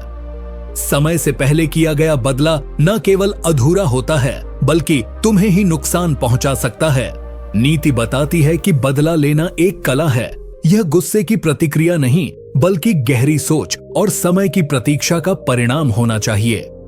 जब किसी ने तुम्हें अपमानित किया हो, धोखा दिया हो या तुम्हारी प्रतिष्ठा को चोट पहुंचाई हो, तब मन करता है कि तुरंत जवाब दिया जाए, तुरंत उस व्यक्ति को नीचा दिखाया जाए। लेकिन चाणक्य कहते हैं कि अगर तुम तुरंत प्रतिक्रिया देते हो तो तुम अपनी भावनाओं के गुलाम हो जाते हो और शत्रु को यह समझने का मौका देते हो कि वह तुम्हें भड़का सकता है। जबकि यदि तुम शांत रहो, धैर्य से काम लो, उसकी कमजोरियों को पहचानो, उसकी शक्ति के स्रोतों को जानो, उसके आसपास के लोगों और स्थितियों का विश्लेषण करो और फिर योजना बनाओ कि कब, कैसे और कहां चोट करनी है, तो तुम्हारा बदला न केवल प्रभावशाली होगा बल्कि स्थायी भी होगा। चाणक्य ने यह नीति तब अपनाई जब उन्हें तक्षक नामक दुर्जन ने तिरस्कार पूर्वक अपमानित किया, लेकिन उन्होंने तत्काल प्रतिक्रिया नहीं दी। वे वर्षों तक प्रतीक्षा करते रहे, उसके समर्थन को भीतर से तोड़ते रहे, उसकी स्थिति को कमजोर करते रहे और जब तक्षक को लगा कि अब चाणक्य थक चुके हैं, तब उन्होंने ऐसा प्रहार किया कि वह व्यक्ति जीवन भर उठ नहीं सका। यह नीति हमें सिखाती है कि जल्दबाजी में लिया गया कोई भी कदम तुम्हारे शत्रु को सतर्क कर सकता है और उसके पास पलटवार का अवसर दे सकता है। लेकिन यदि तुम भीतर ही भीतर तैयार होते रहो और सही क्षण पर वार करो तो वह वार ऐसा होता है जिससे शत्रु उबर ही नहीं सकता। इसलिए चाणक्य कहते हैं कि बदला लेने का सबसे प्रभावशाली तरीका है प्रतीक्षा करो, पर तैयारी कभी मत रोको। समय को अपना सबसे बड़ा हथियार बनाओ और जब समय तुम्हारे पक्ष में हो तब एक ही प्रहार से पूरे युद्ध को समाप्त कर दो। यही बुद्धिमत्ता है, यही चाणक्य का प्रतिशोध का मार्ग है। नीति 22। यदि तुम्हें किसी ने धोखा दिया है, तुम्हारा अपमान किया है या तुम्हारे साथ अन्याय किया है, तो सबसे पहले अपने आप को इतना मजबूत बना लो कि उसका अस्तित्व तुम्हारे सामने तुच्छ लगे, क्योंकि सबसे बड़ा बदला वही होता है जब तुम्हारा शत्रु तुम्हें नीचे गिरा हुआ समझे और तुम शिखर पर खड़े हुए उसे बिना कुछ कहे उसकी ही हार का आईना दिखा दो। चाणक्य इस नीति में आत्मविकास और धैर्य को सबसे बड़ा हथियार मानते हैं। यदि तुम उसी समय पलटवार करते हो तो तुम भी उसी स्तर पर उतर आते हो जिस स्तर पर तुम्हारा शत्रु है। लेकिन यदि तुम अपने आत्मबल, ज्ञान, संसाधनों और प्रभाव को बढ़ाते चले जाते हो और अपने जीवन को इस तरह गढ़ते हो कि तुम्हारी सफलता खुद ब खुद उसके अपमान का उत्तर बन जाए, तो यही सबसे प्रभावशाली बदला होता है। चाणक्य उदाहरण देते हैं कि जब उन्होंने अपमान का घूंट पिया था तो उन्होंने तुरंत शस्त्र नहीं उठाए, बल्कि शिक्षा, राजनीति, रणनीति और नेतृत्व में स्वयं को इतना पारंगत किया कि जब उन्होंने प्रतिशोध लिया तो वह केवल व्यक्तिगत नहीं रहा, बल्कि एक पूरे राज्य की व्यवस्था बदल दी। यह नीति यह भी बताती है कि प्रतिशोध हमेशा प्रत्यक्ष नहीं होना चाहिए। कभी कभी तुम्हारी चुप्पी, तुम्हारी तरक्की, तुम्हारा आत्मसंयम और तुम्हारी सफलता ही उस व्यक्ति के लिए सबसे बड़ी हार होती है जिसने कभी सोचा था कि तुम कुछ नहीं कर सकते। जब तुम्हारा शत्रु देखता है कि उसकी सारी कोशिशों के बावजूद तुम और ऊपर उठते जा रहे हो, तो उसे अपने ही अस्तित्व पर संदेह होने लगता है और वह भीतर से टूटने लगता है। चाणक्य मानते हैं कि यही असली विजय है, जब शत्रु को हराने के लिए तुम्हें तलवार नहीं उठानी पड़ती, बल्कि तुम्हारा व्यक्तित्व ही उसका विनाश कर देता है। इसीलिए बदला लेने की सबसे श्रेष्ठ विधि है खुद को इतना ऊंचा उठा दो कि जो तुम्हें गिराने की सोचते थे वो तुम्हारी ऊंचाई से ही भयभीत होकर पीछे हट जाए। नीति 23। अपने शत्रु से प्रतिशोध लेने के लिए उसका सबसे कमजोर पक्ष पहचानो और उस पर प्रहार करो, क्योंकि चाणक्य कहते हैं कि किसी के बलवान अंग पर हमला करना मूर्खता है, लेकिन यदि तुम उसकी कमजोर नस पकड़ लो तो बिना ताकत लगाए भी तुम उसे परास्त कर सकते हो। चाणक्य इस नीति के माध्यम से यह स्पष्ट करते हैं कि प्रतिशोध केवल बल से नहीं बल्कि बुद्धि से लिया जाता है। जब कोई व्यक्ति तुम्हें छलता है या तुम्हारे विरुद्ध षड्यंत्र करता है तो स्वाभाविक रूप से तुम्हारे मन में गुस्सा उत्पन्न होता है और तुम चाहते हो कि उसे वैसे ही पीड़ा दो जैसी उसने तुम्हें दी। लेकिन चाणक्य कहते हैं कि उस गुस्से को शांत करके अपने शत्रु का गहराई से अध्ययन करो, उसकी आदतें, उसकी कमजोरी, उसकी महत्वाकांक्षाएं, उसका अहंकार, उसका भय, ये सभी उसके भीतर छिपे वो द्वार हैं जहां से तुम उसे भीतर से तोड़ सकते हो। एक शक्तिशाली प्रतिशोध वही होता है जहां सामने वाला समझ भी न पाए कि उसका पतन किसने किया और कैसे किया। चाणक्य स्वयं अपने शत्रुओं की मानसिक कमजोरियों को लक्ष्य बनाते थे। किसी का मोह, किसी की लालच, किसी का अभिमान, और फिर उन्हीं कमजोर कड़ियों को ध्वस्त करके पूरे दुर्ग को गिरा देते थे। इस नीति का सार यह है कि हर व्यक्ति चाहे जितना भी ताकतवर दिखे, उसके भीतर कोई न कोई ऐसा बिंदु होता है जो यदि सही समय पर छुआ जाए तो वह पूरी तरह से हिल जाता है। यही चाणक्य की रणनीति थी, शत्रु को बाहरी लड़ाई में उलझाने के बजाय भीतर से ऐसा गिराना कि वह कभी संभल ही न पाए। जब तुम अपने शत्रु के अहंकार या स्वार्थ पर चोट करते हो तो वह या तो स्वयं को खो देता है या फिर स्वयं ही अपने विनाश का कारण बन जाता है। यही नीति तुम्हें सिखाती है कि बदला लेना केवल भावनाओं से नहीं बल्कि गहरी रणनीति और धैर्य के साथ होना चाहिए। कमजोर नस पर सही समय पर किया गया हल्का सा प्रहार भी उस वार से अधिक प्रभावशाली होता है जो केवल ताकत के भरोसे किया गया हो।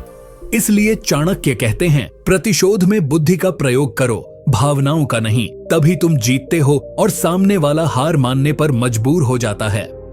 नीति 24।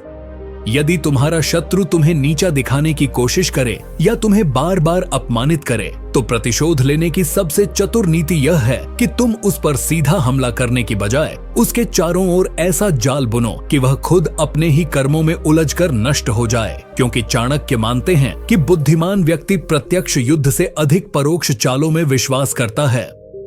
इस नीति का सार यह है कि जब तुम सीधे अपने अपमान या नुकसान का बदला लेने की सोचते हो तो तुम अपने शत्रु को सचेत कर देते हो और वह सतर्क होकर अपने बचाव में लग जाता है, जिससे उसे हराना और कठिन हो जाता है। लेकिन यदि तुम चाणक्य की तरह उसकी मानसिकता को समझकर धीरे धीरे ऐसी परिस्थितियां पैदा करो जिसमें वह अपने ही अहंकार, लालच, क्रोध या मोह के कारण गलत निर्णय लेने लगे तो वह अपनी ही चालों में फंसकर अंततः हार जाएगा। उदाहरण के लिए, यदि कोई तुम्हारे विरुद्ध समाज में झूठ फैलाता है या तुम्हारी छवि खराब करता है तो चाणक्य सलाह देते हैं कि तुम उस पर पलटवार न करो, बल्कि शांत रहकर उसकी छवि को ही समाज के सामने धीरे धीरे उजागर करो। उसके झूठ, उसके छल, उसकी स्वार्थपरक नीयत को समय के साथ ऐसे तरीकों से सामने लाओ कि लोग खुद उससे कटने लगें। तुम उसे कोई सीधा कारण नहीं दो जिससे वह तुम्हें फिर से निशाना बना सके, लेकिन उसका ही व्यवहार उसे सबके सामने बेनकाब कर दे। चाणक्य इसी को राजनीति का असली खेल मानते हैं। जब तुम बिना तलवार उठाए सामने वाले को पराजित कर दो। यह नीति यह भी सिखाती है कि प्रतिशोध केवल बाहरी नहीं, मानसिक और सामाजिक स्तर पर भी लिया जा सकता है, जहां तुम अपने शत्रु की विश्वसनीयता, छवि और मनोबल को इस हद तक तोड़ दो कि वह दोबारा खड़ा न हो सके। याद रखो, चाणक्य के अनुसार असली विजय तब होती है जब तुम्हारा शत्रु तुम्हारे खिलाफ कुछ भी करने की स्थिति में न रह जाए और वह यह भी न समझ पाए कि तुमने उसके साथ क्या किया। यही है सबसे चतुर और स्थायी बदला, जहां तुम्हारे शब्द नहीं बल्कि तुम्हारी चुप चालें उसकी हार का कारण बनती हैं। नीति 25। यदि कोई तुम्हें नीचा दिखाकर आगे बढ़ा है तो उसे सबक सिखाने का सर्वोत्तम उपाय यह है कि तुम स्वयं को इतना ऊपर उठाओ कि वह तुम्हारे अस्तित्व मात्र से ही हीन भावना से भर जाए, क्योंकि चाणक्य मानते हैं कि सबसे प्रभावशाली बदला वह होता है जो बिना शत्रु को छुए केवल अपने उत्कर्ष से लिया जाता है। जब कोई व्यक्ति तुम्हारा अपमान करता है, तुम्हारी योग्यता पर प्रश्न उठाता है या तुम्हें कमजोर समझकर तुम्हारा मजाक बनाता है, तो तुम्हारे भीतर प्रतिशोध की ज्वाला जल उठती है। पर चाणक्य कहते हैं कि इस ज्वाला को तुम्हें अपने क्रोध या हिंसा में नहीं बल्कि आत्मविकास और सफलता में परिवर्तित करना चाहिए। तुम्हारा शत्रु तब सबसे अधिक पीड़ा महसूस करता है जब वह देखता है कि जिसे वह नीचा दिखा रहा था वही व्यक्ति अब समाज में सम्मानित है, जिसकी बातों को लोग गंभीरता से लेते हैं और जिसकी सफलता इतनी ऊंचाई पर पहुंच चुकी है कि अब उसके शब्द भी शत्रु को घायल कर देते हैं। चाणक्य स्वयं इस नीति को अपनाते थे। जब उन्हें मगध से अपमानित कर निकाला गया तब उन्होंने नालंदा में जाकर न केवल चंद्रगुप्त को तैयार किया बल्कि एक ऐसी साम्राज्यिक रणनीति बनाई जिसने नंद वंश को जड़ से उखाड़ दिया। उन्होंने सीधा युद्ध नहीं किया बल्कि अपने ज्ञान, नीति और धैर्य से ऐसी शक्ति खड़ी की कि नंदों का नाम भी इतिहास से मिट गया। यही सिख है इस नीति की। यदि तुम्हें किसी ने गिराने की कोशिश की है तो तुम अपनी ऊंचाई इतनी बढ़ा लो कि वह व्यक्ति खुद को तुम्हारे सामने तुच्छ महसूस करे। जब तुम्हारी सफलता उसकी असफलता का आईना बन जाती है तो तुम्हें कुछ कहने की जरूरत नहीं होती, तुम्हारा अस्तित्व ही उसका सबसे बड़ा उत्तर बन जाता है। इस प्रकार का बदला सबसे शक्तिशाली, सबसे स्थायी और सबसे मर्यादित होता है, जिसमें तुम किसी को चोट पहुंचाए बिना ही उसे भीतर से हिला देते हो। चाणक्य कहते हैं, प्रतिशोध का सर्वोच्च रूप वही होता है जब सामने वाला यह सोचने पर मजबूर हो जाए कि उसने तुम्हें कभी क्यों अपमानित किया और आज वह तुम्हारे सामने सिर उठाने योग्य भी नहीं रहा। नीति 26। यदि कोई तुम्हें धोखा देकर चला गया हो तो उसे सबक सिखाने के लिए सबसे बुद्धिमत्ता भरा मार्ग यह है कि तुम भविष्य में अपने जीवन से ऐसे सभी धोखेबाजों को स्थायी रूप से निकाल दो और स्वयं को इतना संयमी और सतर्क बना लो कि तुम्हें कोई दूसरा कभी धोखा न दे पाए। क्योंकि चाणक्य कहते हैं कि एक बार धोखा खाने वाला मूर्ख नहीं, लेकिन उसी से बार बार धोखा खाने वाला अविवेकी होता है। जब कोई अपने स्वार्थ के लिए तुम्हारा इस्तेमाल करता है, तुम्हारे विश्वास को तोड़ता है और तुम्हें हानि पहुंचाकर आगे बढ़ता है, तो भीतर घाव गहरा होता है और मनुष्य प्रतिशोध की भावना से भर जाता है। परंतु चाणक्य यहाँ सुझाव देते हैं कि बदला लेने की बजाय उस अनुभव से शिक्षा लो और अपने जीवन में ऐसी प्रणाली विकसित करो कि कोई फिर कभी तुम्हारे विश्वास को इस प्रकार तोड़ न सके। चाणक्य स्पष्ट रूप से कहते हैं कि जब कोई व्यक्ति एक बार तुम्हें छलता है तो दोष उसका है, लेकिन जब वही व्यक्ति दोबारा सफल होता है तो दोष तुम्हारा बन जाता है, क्योंकि तुमने पहली बार से कुछ सीखा नहीं। इसलिए ऐसे लोगों को अपनी जिंदगी से पूरी तरह हटा देना चाहिए और भावनाओं के स्थान पर विवेक से निर्णय लेना चाहिए। चाणक्य यह भी कहते हैं कि ऐसे धोखेबाज लोगों के लिए सबसे बड़ा बदला यह होता है कि वे भविष्य में तुम्हारे जीवन का हिस्सा बनने लायक न बचें और उन्हें यह एहसास हो कि उन्होंने एक ऐसे व्यक्ति को खो दिया है जो उनके लिए ईमानदार और समर्पित था। जब वे तुम्हारे जीवन की उन्नति को बाहर से देखते हैं लेकिन उसमें उनकी कोई भूमिका नहीं रह जाती, तब उन्हें अपनी गलती का असली दर्द महसूस होता है। इस नीति का मूल यही है कि बदला लेने के लिए शत्रु की तरह बनने की जरूरत नहीं है, बल्कि उसके विपरीत जाकर उसे यह एहसास कराना चाहिए कि वह तुम्हारे जीवन में अब केवल एक सबक बनकर रह गया है, कोई पात्र नहीं। चाणक्य की दृष्टि में यह मानसिक और नैतिक विजय सबसे बड़ा प्रतिशोध है, जिसमें तुम न केवल अपने आत्मसम्मान की रक्षा करते हो, बल्कि अपने भविष्य को भी धोखे और कड़वाहट से मुक्त रखते हो।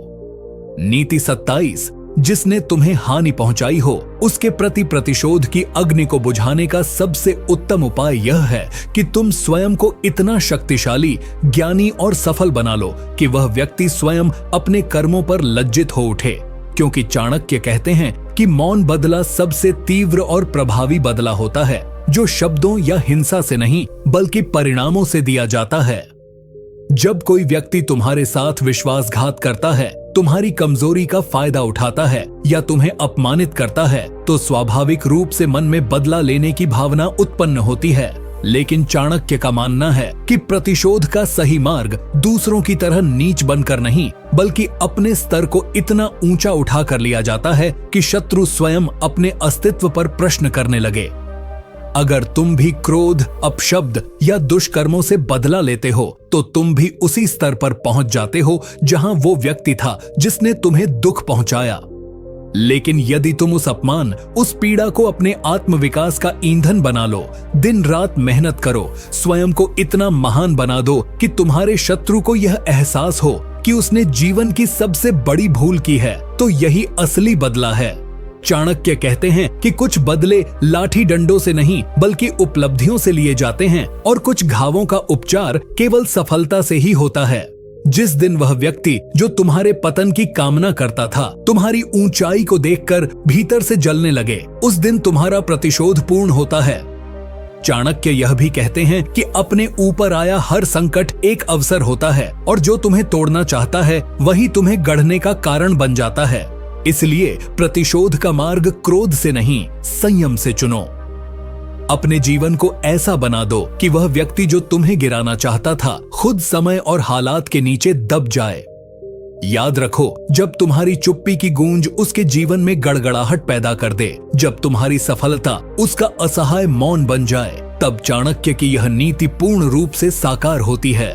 नीति 28, दुश्मन से बदला लेने का सबसे चतुर उपाय यह है कि उसे उसी के जाल में फंसा दिया जाए। उसकी चाल को इतनी शांति और धैर्य से पढ़ा जाए कि वह स्वयं अपने बनाए हुए षड्यंत्र में उलझ जाए, क्योंकि चाणक्य कहते हैं कि बुद्धिमान वह नहीं जो तलवार से जवाब दे, बल्कि वह है जो शत्रु की चाल को उसकी कमजोरी बनाकर इस्तेमाल करे। जब कोई व्यक्ति तुम्हारे विरुद्ध षड्यंत्र करता है, तुम्हें नीचा दिखाने की कोशिश करता है या तुम्हारे रास्ते में कांटे बिछाता है, तो सबसे बड़ी गलती यह होती है कि हम तुरंत प्रतिक्रिया दें। चाणक्य मानते हैं कि ऐसा करने वाला व्यक्ति अपनी ऊर्जा और अवसर दोनों को व्यर्थ करता है। इसके बजाय वह सिखाते हैं कि सबसे बड़ा प्रतिशोध तब होता है जब तुम शांति से उस व्यक्ति के इरादों को समझो, उसकी कमजोरियों को खोजो और फिर उसी की बनाई हुई जाल में उसे उलझा दो। यह एक ऐसी नीति है जो प्रत्यक्ष नहीं होती, लेकिन उसका प्रभाव इतना गहरा होता है कि शत्रु स्वयं समझ नहीं पाता कि कब वह अपने ही चाल में फंस चुका है। उदाहरण के लिए, यदि कोई व्यक्ति तुम्हें समाज में बदनाम करने की कोशिश करता है, तो तुम तत्काल प्रतिक्रिया देने के बजाय उसके प्रत्येक शब्द, उसके हर व्यवहार और चाल को समझो, उसका विश्लेषण करो, और जब उसका झूठ सामने लाने का समय आए तो ऐसे साक्ष्य प्रस्तुत करो कि उसका सारा मुखौटा स्वयं ही गिर जाए। चाणक्य कहते हैं कि दुश्मन की चाल को उसके ही विरुद्ध उपयोग करना सबसे बड़ा प्रतिशोध है, क्योंकि इससे न केवल वह पराजित होता है बल्कि उसका आत्मबल भी टूट जाता है। यह बदला न तो शोर करता है, न खून बहाता है, लेकिन इसका असर वर्षों तक रहता है। बुद्धिमान वही है जो शांति से अपने लक्ष्य को साधे और युद्ध किए बिना ही विजय प्राप्त करे। यदि तुम भी अपने जीवन में किसी के छल, धोखा या विश्वासघात का शिकार हुए हो, तो उसी की चालों को उसकी हार में बदल दो। यही चाणक्य की सच्ची नीति है। ऐसे प्रतिशोध में न कोई अपराध होता है, न कोई पाप, बल्कि यह नीति से लिया गया न्याय होता है। नीति 29, जिसने तुम्हारा अपमान किया हो उसे नीचा दिखाने की सबसे शक्तिशाली विधि यह नहीं कि तुम उसका अपमान लौटाओ, बल्कि यह है कि तुम अपने आचरण, सफलता और धैर्य से उसे इतना पीछे छोड़ दो कि वह स्वयं को तुम्हारे सामने तुच्छ महसूस करने लगे। क्योंकि चाणक्य कहते हैं कि समय से बड़ा बदला कोई नहीं होता और आत्मसंयम से बड़ी कोई विजय नहीं। जब कोई व्यक्ति तुम्हें तुच्छ, कमजोर या असफल साबित करने की कोशिश करता है तो तुम्हारा पहला स्वाभाविक भाव यह हो सकता है कि तुम भी उसकी तरह कठोर या अपमानजनक शब्दों से उत्तर दो। लेकिन यही वह गलती होती है जो चाणक्य करने से मना करते हैं। वे मानते हैं कि प्रतिशोध का सबसे उत्तम तरीका यह है कि तुम भीतर से इतना शक्तिशाली बनो, अपनी योग्यताओं को इतना निखारो और अपने कार्यों से ऐसा प्रभाव छोड़ो कि सामने वाला व्यक्ति न केवल चुप हो जाए बल्कि भीतर ही भीतर जलने लगे। ऐसा बदला न दिखता है, न चीखता है, लेकिन उसकी आग बहुत गहरी होती है। उदाहरण के लिए, अगर किसी ने तुम्हारे संघर्ष का मजाक उड़ाया हो, तुम्हारी गरीबी या हालात पर हंसी उड़ाई हो, तो तुम्हें जवाब देने की नहीं, अपने आप को ऊपर उठाने की जरूरत है। वह व्यक्ति जो तुम्हें हंसकर नीचा दिखा रहा था, वही तब मौन हो जाएगा जब तुम उसके सामने सफलता की मिसाल बनोगे। तुम्हारा शांत और संयमित व्यवहार ही तुम्हारे भीतर की जीत को दर्शाएगा। समय हर किसी को उसका स्थान देता है और यदि तुम संयम रखते हुए निरंतर अपने लक्ष्य की ओर बढ़ते रहो तो वही लोग जो आज तुम्हें तोड़ना चाहते हैं, कल तुम्हारे सामने झुकने को मजबूर होंगे। चाणक्य ने स्वयं ऐसे कई उदाहरण प्रस्तुत किए जब उन्होंने प्रत्यक्ष बदला नहीं लिया, लेकिन अपनी योजना, धैर्य और नीति से विरोधियों को ऐसा पाठ पढ़ाया जो उन्हें जीवन भर याद रहा। इसीलिए चाणक्य की इस नीति का सार यही है कि बदला लेना है तो खुद को इतना ऊपर उठा दो कि सामने वाला तुम्हारे कदमों में गिरने को मजबूर हो जाए और उसे यह भी समझ न आए कि हार कैसे हुई। यही असली नीति है, मौन रहकर समय से बदला लेना। नीति 30। जिसे अपने जीवन की गोपनीय बातें संभालनी नहीं आती, वह स्वयं ही अपने पतन का कारण बनता है। चाणक्य कहते हैं कि सबसे बड़ा मूर्ख वही है जो अपने शत्रु, ईर्ष्यालु संबंधी या असत्य मित्र के सामने अपने दिल के राज खोल देता है, क्योंकि शब्दों की तीर जब एक बार बाहर निकल जाती है तो फिर उसे वापस नहीं लिया जा सकता और यही तीर भविष्य में तुम्हारे ही सीने में धंसते हैं। जीवन में हर व्यक्ति को अपनी बातों की सीमाएं समझनी चाहिए। कई बार हम भावनाओं में बहकर, विश्वास के झूठे भ्रम में आकर सामने वाले को अपनी परेशानियां, योजनाएं, डर, इच्छाएं और दुर्बलताएं बता देते हैं, यह सोचकर कि वह हमारा भला चाहता है। लेकिन चाणक्य समझाते हैं कि हर मुस्कुराता चेहरा मित्र नहीं होता और हर कान जो तुम्हारी बातें सुनता है, जरूरी नहीं कि वह उन्हें दिल से समझे। कई बार वही कान तुम्हारी बातों को तीसरे लोगों तक ले जाते हैं और वही शब्द तुम्हारे विरोध में हथियार बन जाते हैं। विशेषकर जब तुम जीवन में सफलता के मार्ग पर हो, तब तुम्हारे चारों ओर ऐसे लोग भी होते हैं जो तुम्हारी गति, ऊर्जा और उद्देश्य को देखकर भीतर ही भीतर ईर्ष्या से जलते हैं। वे बाहरी रूप से तुम्हारे मित्र बनते हैं, लेकिन भीतर से तुम्हारे पतन की योजना बनाते हैं। इसीलिए चाणक्य का स्पष्ट आदेश है, अपने हृदय के सबसे संवेदनशील हिस्से को केवल उन्हीं के सामने खोलो जिन्होंने समय की अग्नि में अपनी निष्ठा को सिद्ध किया हो। गोपनीयता ही शक्ति है और जो जितना कम बोलता है उसका नियंत्रण उतना ही अधिक होता है। अपने भविष्य की योजनाओं को तब तक अपने पास रखो जब तक वे साकार न हो जाएं, क्योंकि जो लक्ष्य अभी शून्य में हैं, वे सबसे अधिक खतरे में हैं और जो दुश्मन मुस्कान ओढ़कर तुम्हारे गले मिल रहा है वह सबसे अधिक घातक है यदि उसे तुम्हारे राज मालूम हो जाए। इसलिए चाणक्य की यह नीति हर बुद्धिमान व्यक्ति के लिए चेतावनी है। चुप रहो, सोच समझ कर बोलो और सबसे जरूरी यह पहचानो कि किसके सामने तुम्हारा मौन ही तुम्हारी सबसे बड़ी सुरक्षा है। नीति 31। चाणक्य कहते हैं कि जो व्यक्ति हर किसी से सहमति जताता है, हर बात पर सिर हिलाता है और कभी विरोध नहीं करता, वह या तो अत्यंत मूर्ख है या फिर धोखेबाज, क्योंकि बुद्धिमान व्यक्ति वही होता है जो विवेक से सोचकर अपनी राय बनाता है और आवश्यकता पड़ने पर साहस पूर्वक असहमति व्यक्त करता है। समाज में बहुत से लोग केवल दूसरों को प्रसन्न करने के लिए या स्वार्थ की पूर्ति के लिए हर बात पर हाँ कह देते हैं। ऐसे लोग न तो अपने विचार रखते हैं, न अपनी आत्मा की आवाज सुनते हैं और अंततः वे अपने चरित्र और आत्मसम्मान को गिरवी रख देते हैं। चाणक्य समझाते हैं कि जो व्यक्ति हर किसी के अनुसार चलता है वह कभी किसी एक रास्ते पर नहीं चल सकता, क्योंकि वह हवा की दिशा के अनुसार बहता है और जिसकी कोई स्थिरता नहीं होती उसका जीवन भी अस्थिर रहता है। विरोध करना एक कला है, लेकिन उससे भी बड़ी कला है सही समय पर सही मुद्दे पर विरोध करना।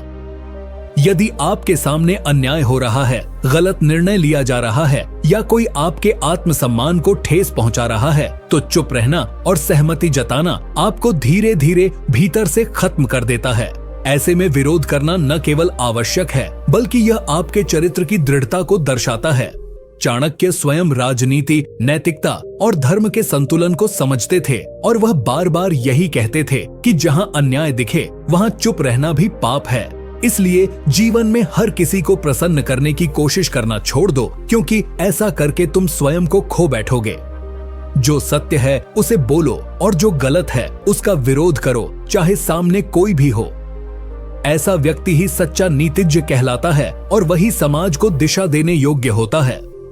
यह नीति हमें सिखाती है कि विचारशील असहमति, आत्मबल और सत्य के प्रति अडिग रहने का साहस ही व्यक्ति को महान बनाता है। चाणक्य के अनुसार जो अपने मन, बुद्धि और आत्मा से समझकर निर्णय करता है वही सच्चे अर्थों में स्वतंत्र और प्रभावशाली होता है, और जो केवल दूसरों के इशारे पर चलता है वह जीवन भर कठपुतली बना रहता है।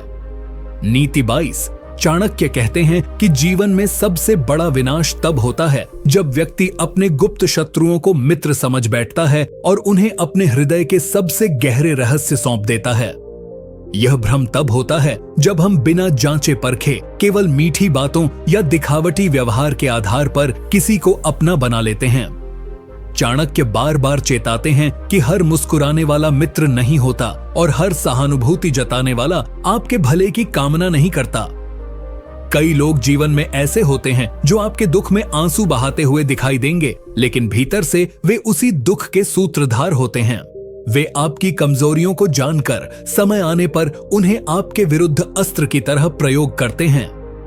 चाणक्य कहते हैं कि बुद्धिमान वही है जो हर रिश्ते की गहराई को समय के साथ परखता है और किसी को भी अपने जीवन के सबसे महत्वपूर्ण निर्णयों में तभी शामिल करता है जब वह उसकी नियत, सोच और वफादारी की पूर्ण जांच कर चुका हो। आज के समय में यह नीति और भी अधिक महत्वपूर्ण हो जाती है, क्योंकि समाज में द्वैध व्यक्तित्व वाले लोग अधिक हो गए हैं, जो सामने से दोस्त और पीछे से दुश्मन होते हैं। वे आपकी प्रशंसा करके आपके भीतर घुसते हैं, फिर आपकी योजनाएं, सोच और भावनाओं को जानकर धीरे धीरे आपकी जड़ों को काटते हैं। चाणक्य इसीलिए कहते हैं कि भले ही आपके पास केवल एक सच्चा मित्र हो, लेकिन वह पूर्ण विश्वास योग्य हो, न कि ऐसे अनेक लोग जो केवल दिखावे के रिश्ते रखते हों।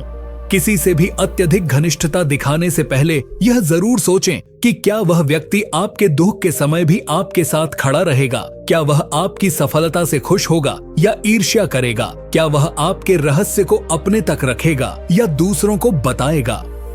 अगर इन सवालों का उत्तर ना है तो वह व्यक्ति आपके जीवन से जितनी जल्दी बाहर हो जाए उतना बेहतर है।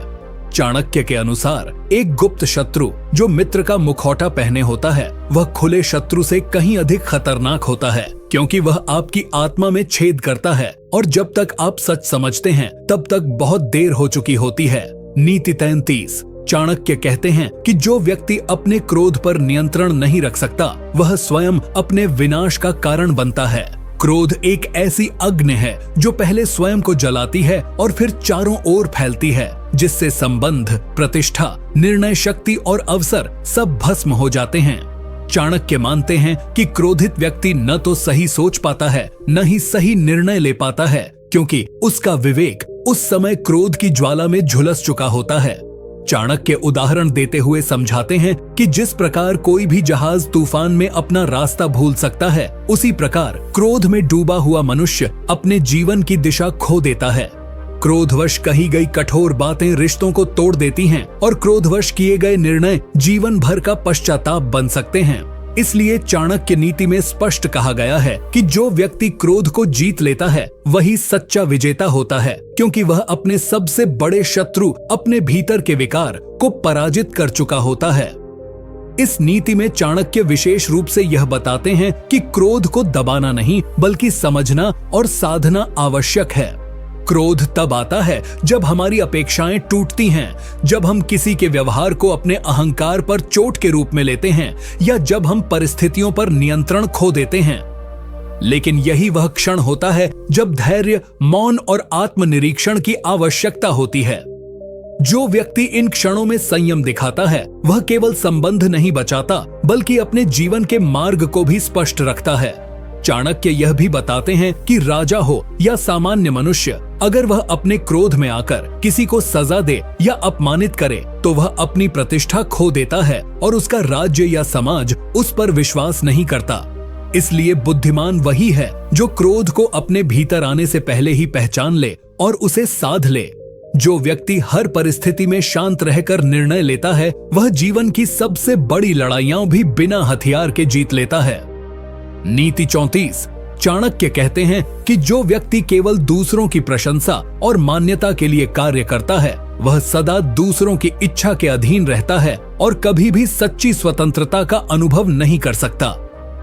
ऐसे व्यक्ति का आत्मबल धीरे धीरे नष्ट हो जाता है क्योंकि उसकी खुशियां, उसका आत्मसम्मान और उसकी प्रेरणा हमेशा बाहरी तत्वों पर निर्भर रहती है। चाणक्य बताते हैं कि एक बुद्धिमान व्यक्ति वही होता है जो अपने कर्मों का मूल्यांकन स्वयं करता है, न कि दूसरों की तालियों और आलोचनाओं से।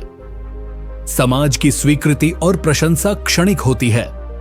आज जो तुम्हें सिर पर बिठाते हैं कल वही तुम्हारी एक छोटी भूल पर तुम्हें धूल में मिला देंगे।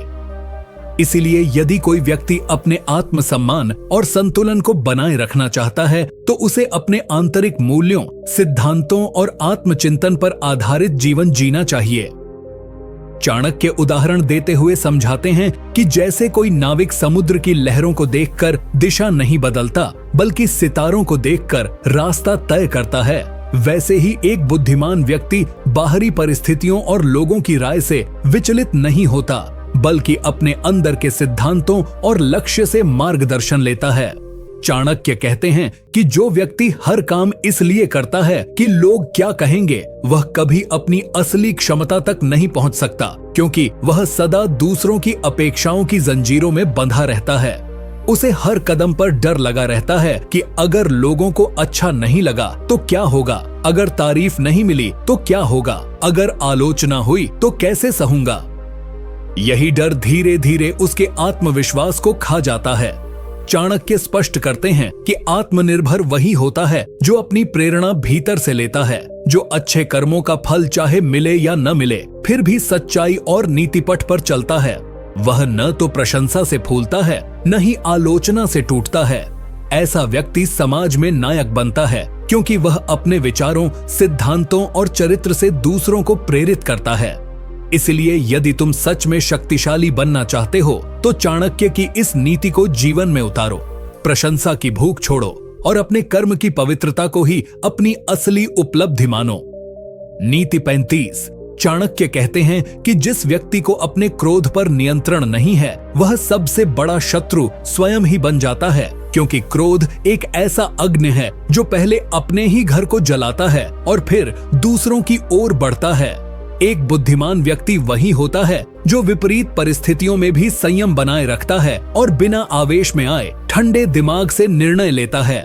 चाणक्य उदाहरण देते हैं कि जैसे जंगल की आग पूरे वन को नष्ट कर सकती है, वैसे ही एक क्षण का क्रोध पूरे जीवन की कमाई, रिश्ते, मान सम्मान और अवसरों को राख कर सकता है।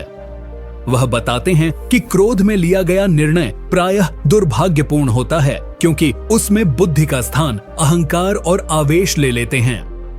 क्रोधित व्यक्ति न तो अपने शब्दों पर नियंत्रण रखता है न ही अपने कर्मों पर, जिससे वह दूसरों को आहत करता है और स्वयं पश्चाताप में जलता है। चाणक्य कहते हैं कि क्रोध का मूल कारण हमारी अपेक्षाएं होती हैं।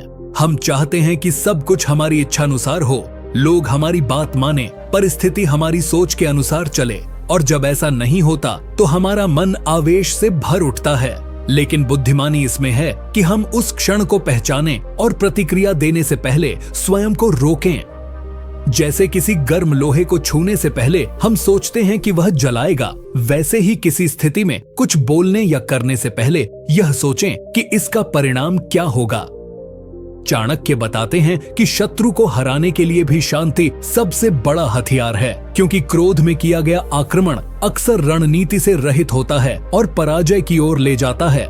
वही व्यक्ति विजेता होता है जो अपने मन पर विजय पा सके।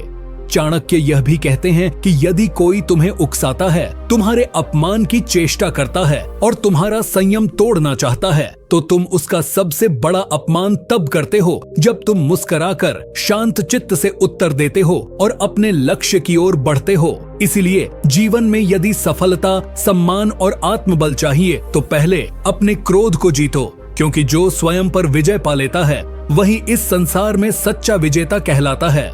नीति 36। चाणक्य कहते हैं कि जो व्यक्ति अपने जीवन में आलस्य को स्थान देता है वह स्वयं अपने भाग्य के द्वार बंद कर देता है, क्योंकि आलसी व्यक्ति न तो समय की कद्र करता है और न ही अवसर की पहचान कर पाता है। जीवन में सफलता उन्हीं को मिलती है जो हर क्षण को एक मूल्यवान अवसर मानते हैं और उसे पूरी लगन, उत्साह और संकल्प के साथ प्रयोग करते हैं। चाणक्य स्पष्ट करते हैं कि आलस्य केवल शारीरिक कमजोरी नहीं, यह मानसिक और आत्मिक दुर्बलता का प्रतीक है जो धीरे धीरे व्यक्ति को भीतर से खोखला कर देता है।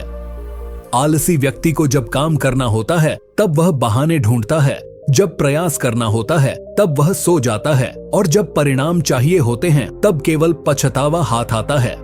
चाणक्य उदाहरण देते हुए बताते हैं कि जैसे कुएं में गिरने के बाद रस्सी और बाल्टी की चाहत व्यर्थ होती है, वैसे ही जीवन के अवसर यदि समय पर नहीं पकड़े गए तो बाद में कोई प्रयास भी निष्फल हो जाता है। वे यह भी कहते हैं कि प्रकृति हर सुबह सूर्य को समय पर उगाती है, पक्षी बिना देरी के दाना खोजने उड़ते हैं और पत्ते भी अपने समय पर गिरते हैं। यह सब कुछ एक अनुशासन और सक्रियता का प्रमाण है। लेकिन मानव यदि अपनी बुद्धि होते हुए भी आलस्य में डूबा रहे तो वह सबसे दुर्भाग्यशाली है। चाणक्य ने अपने जीवन में हर सुबह 4 बजे उठकर अध्ययन किया, राज्य संचालन किया और नीतियां बनाई, क्योंकि उन्हें झांक था कि प्रत्येक क्षण अमूल्य है और सफलता का निर्माण समय के सतत प्रयोग से ही होता है। वे यह भी बताते हैं कि यदि तुम अपने शत्रु से भी आगे निकलना चाहते हो तो सबसे पहले उसके आलस्य को देखो और स्वयं में परिश्रम का दीप जलाओ, क्योंकि जो जाग रहा है वह जीत रहा है। इसलिए चाणक्य इस नीति में हमें चेतावनी देते हैं कि अगर तुमने आलस्य को जीवन में आदत बना लिया तो कोई भी गुरु, भाग्य या साधन तुम्हें सफल नहीं बना सकता। पर यदि तुमने अपने हर दिन की शुरुआत उत्साह और कर्तव्य भाव से की तो तुम स्वयं अपने भाग्य के निर्माता बन जाओगे। नीति 37। चाणक्य कहते हैं कि जिस व्यक्ति को अपने शत्रु की प्रकृति, मानसिकता और चालों की पूरी जानकारी नहीं होती, वह चाहे जितना भी बलशाली क्यों न हो, अंततः पराजित हो जाता है। शत्रु को केवल बाहरी रूप से नहीं बल्कि उसकी चालाकियों, उसकी आदतों, उसके स्वभाव और उसके इरादों को गहराई से समझना आवश्यक होता है। चाणक्य इसे शत्रु विज्ञान कहते हैं, जो राज्य संचालन से लेकर व्यक्तिगत जीवन तक हर क्षेत्र में सफलता का मूल मंत्र है। यदि कोई व्यक्ति किसी से घृणा करता है या उसका विरोध करता है लेकिन उसके विचारों और कार्य प्रणाली को नहीं समझता, तो वह केवल अंधेरे में तलवार चला रहा होता है। चाणक्य उदाहरण देते हुए कहते हैं कि जैसे एक शिकारी जंगल में शिकार करने से पहले जानवर की चाल, उसकी गति और उसके छुपने के स्थानों को भली भांति जान लेता है, वैसे ही समझदार व्यक्ति अपने शत्रु को पूरी तरह पहचान कर ही योजना बनाता है। शत्रु को कमजोर समझना, उसके इरादों को नजरअंदाज करना या उसे स्थिर मान लेना सबसे बड़ी मूर्खता है। शत्रु समय के साथ बदलता है, नई रणनीति बनाता है और आपकी कमजोरियों पर नजर रखता है। चाणक्य कहते हैं कि यदि आप अपने शत्रु के गुप्त मित्रों, उसके सलाहकारों, उसकी आर्थिक स्थिति और उसके मनोबल को नहीं जानते तो आप उसकी योजना को समझ ही नहीं सकते। युद्ध केवल हथियारों से नहीं बल्कि जानकारी, योजना और मानसिक मजबूती से जीता जाता है। इसलिए यदि आप सच में अपने शत्रु से विजयी होना चाहते हैं तो आपको उसकी सोच से पहले सोचना होगा, उसके कदम से पहले कदम रखना होगा और उसके वार से पहले उसकी रणनीति का अनुमान लगाना होगा। चाणक्य यह भी बताते हैं कि उन्होंने नंद वंश को केवल बल से नहीं बल्कि नंदों के आंतरिक भेदों को जानकर, उनके मंत्रियों को समझकर और उनकी सेना की असल स्थिति को पहचान कर ही हराया था। यही कारण है कि चाणक्य की रणनीति कालजयी मानी जाती है। अतः इस नीति में वे स्पष्ट कहते हैं कि जब तक तुम अपने शत्रु के भीतर झांकना नहीं सीखोगे तब तक तुम उसकी चालों में उलझते रहोगे। यदि जीत चाहिए तो शत्रु को सिर्फ देखो मत, पढ़ो, समझो और फिर ऐसा वार करो कि वह दोबारा उठ न सके। यही चाणक्य की असली नीतिगत विजय का रहस्य है। नीति 38। चाणक्य कहते हैं कि जीवन में सच्चा बल उसी व्यक्ति के पास होता है जो अपने क्रोध पर नियंत्रण रखता है, क्योंकि क्रोधित व्यक्ति अपने शत्रु से पहले स्वयं को हानि पहुंचाता है। क्रोध वह आग है जो पहले अपने ही घर को जलाती है और फिर बाहर फैलती है। चाणक्य स्पष्ट करते हैं कि क्रोध में लिया गया निर्णय न तो विवेकपूर्ण होता है और न ही लाभकारी। एक राजा यदि क्रोध में आकर निर्णय लेने लगे तो वह अपने ही राज्य को संकट में डाल सकता है, और एक आम व्यक्ति यदि क्रोध में बोलने या करने लगे तो वह अपने रिश्तों, प्रतिष्ठा और अवसरों को खो देता है। चाणक्य इसे आत्मघाती बुद्धिहीनता मानते हैं। वे उदाहरण देते हैं कि जैसे विष धीरे धीरे शरीर को समाप्त करता है, वैसे ही बार बार आने वाला अनकंट्रोल्ड क्रोध आपके चरित्र, निर्णय क्षमता और संबंधों को समाप्त कर देता है। एक बुद्धिमान व्यक्ति वह होता है जो क्रोध आने पर चुप रहकर सोचता है, गिनती करता है या विषय से हट जाता है, लेकिन मूर्ख व्यक्ति तुरंत प्रतिक्रिया देता है और पश्चाताप करता है। चाणक्य कहते हैं कि जिसने अपने क्रोध पर विजय पाली उसने आधा जीवन जीत लिया। उन्होंने स्वयं चंद्रगुप्त मौर्य को बार बार यह सिखाया कि भावनाओं से नहीं, रणनीति से काम लेना चाहिए। चाणक्य स्वयं अपने जीवन में अपमानित हुए, लेकिन उन्होंने क्रोध में प्रतिक्रिया नहीं दी, बल्कि धैर्य रखा और ऐसा गहन बदला लिया जो इतिहास बन गया। उनका हर कदम क्रोध की आग से नहीं, बल्कि संयम के ठंडे दिमाग से तय हुआ। यही कारण है कि उन्होंने नंद वंश जैसे विशाल साम्राज्य को मिटाकर एक नया मौर्य वंश खड़ा किया। अगर वह क्रोध में ही प्रतिक्रिया देते तो शायद ऐसा दीर्घकालिक परिणाम न ला पाते। चाणक्य कहते हैं कि जब भी कोई तुम्हें जानबूझकर उकसाए, अपमान करे या चुनौती दे तो यही उसकी रणनीति है कि तुम क्रोधित हो जाओ और गलती कर बैठो। लेकिन यदि तुम संयम रखते हो, मुस्कुराते हो और उस अपमान को ईंधन बनाकर योजना बनाते हो तो तुम अपने शत्रु से कई कदम आगे निकल जाते हो। इस नीति का सार यह है कि क्रोध को अपनी कमजोरी नहीं, अपने नियंत्रण में रखो और उसका प्रयोग तब करो जब सामने वाला तुम्हें कमजोर समझने लगे, तभी तुम्हारा प्रहार सबसे अधिक प्रभावशाली होगा। नीति 39। चाणक्य कहते हैं कि जीवन में जिस व्यक्ति को यह समझ आ जाए कि कब चुप रहना है और कब बोलना है, वही वास्तव में सफल और सम्मानित होता है। वाणी का नियंत्रण एक ऐसा शस्त्र है जो बिना खून बहाए सामने वाले को परास्त कर सकता है, और वाणी की असावधानी वही चाबी है जो आपके सम्मान और संबंधों के ताले खोल सकती है। बहुत बार लोग अत्यधिक बोलने की आदत में अपने रहस्य स्वयं प्रकट कर देते हैं या दूसरों के दिल को ठेस पहुंचा देते हैं। चाणक्य स्पष्ट रूप से कहते हैं कि एक बुद्धिमान व्यक्ति वही होता है जो सब कुछ जानकर भी मौन रहना जानता है, और मूर्ख वह होता है जो आधा अधूरा जानकर भी सबको उपदेश देने लगे। बोलने से पहले सोचो कि तुम्हारी वाणी किसी को चोट तो नहीं पहुंचा रही, और चुप रहने से क्या कोई हानि तो नहीं होगी। चाणक्य इसे नीतिगत चातुर्य मानते हैं कि व्यक्ति को प्रत्येक परिस्थिति में अपने शब्दों का चयन उतनी ही सावधानी से करना चाहिए जितनी सावधानी से एक तीरंदाज अपना बाण छोड़ने से पहले लक्ष्य को नापता है। उन्होंने स्वयं भी अपने जीवन में कई ऐसे अवसरों पर मौन साधा जहां एक भी शब्द उनकी योजना को विफल कर सकता था। जैसे जब वे नंद वंश को गिराने की योजना बना रहे थे, तब उन्होंने अपने शिष्यों को भी सीमित जानकारी दी और प्रत्येक योजना को केवल संकेतों में साझा किया। वे कहते हैं कि अपने हृदय के राज सबके सामने खोल देना ऐसा है जैसे अपने घर की तिजोरी का पासवर्ड बाजार में घोषित कर देना। वाणी में संयम रखने वाला व्यक्ति समाज में सम्मान पाता है, जबकि हर जगह बोलने वाला व्यक्ति धीरे धीरे उपहास का पात्र बन जाता है।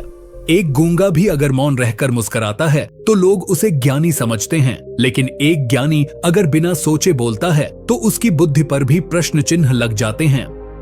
इसीलिए चाणक्य यह नीति देते हैं कि वाणी का उपयोग तब करो जब उससे कुछ निर्माण हो, न कि विनाश।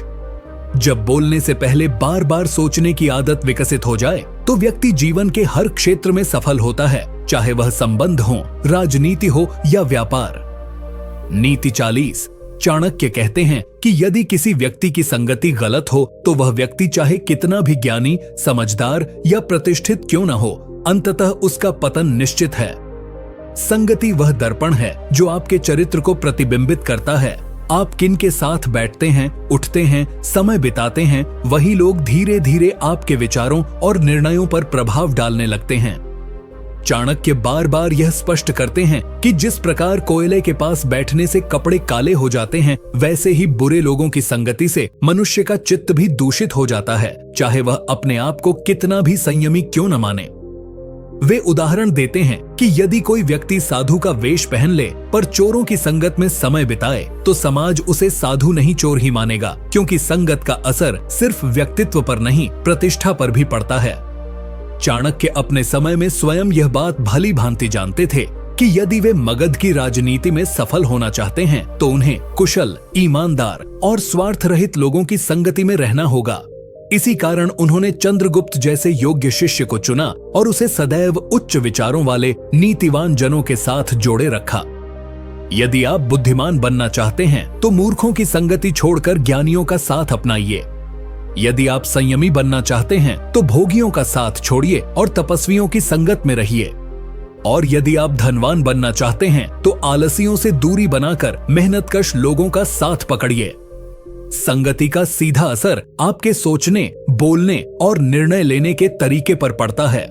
चाणक्य कहते हैं कि यदि आपको कोई अपने मित्र के रूप में ऐसा लगता है जो हर समय नकारात्मक बातें करता है, जो दूसरों की बुराई करता है, जो आपको उकसाता है गलत मार्ग पर चलने के लिए, तो वह मित्र नहीं बल्कि आपके जीवन का सबसे बड़ा शत्रु है। समय रहते उससे दूरी बना लेना ही बुद्धिमानी है। चाणक्य यह भी कहते हैं कि यदि सही संगति न मिले तो अकेले चलना बेहतर है, क्योंकि अकेले चलने वाला कभी धोखा नहीं खाता, लेकिन गलत संगति वाला व्यक्ति दिन रात भ्रम और संकट में जीता है। नीति 41। चाणक्य कहते हैं कि जो व्यक्ति अपने गुप्त रहस्यों को सबके सामने उजागर करता है, वह स्वयं अपने विनाश का मार्ग प्रशस्त करता है। किसी भी सफल व्यक्ति की सबसे बड़ी शक्ति होती है उसकी चुप्पी, उसका आत्मसंयम और उसके भीतर छिपे रहस्य।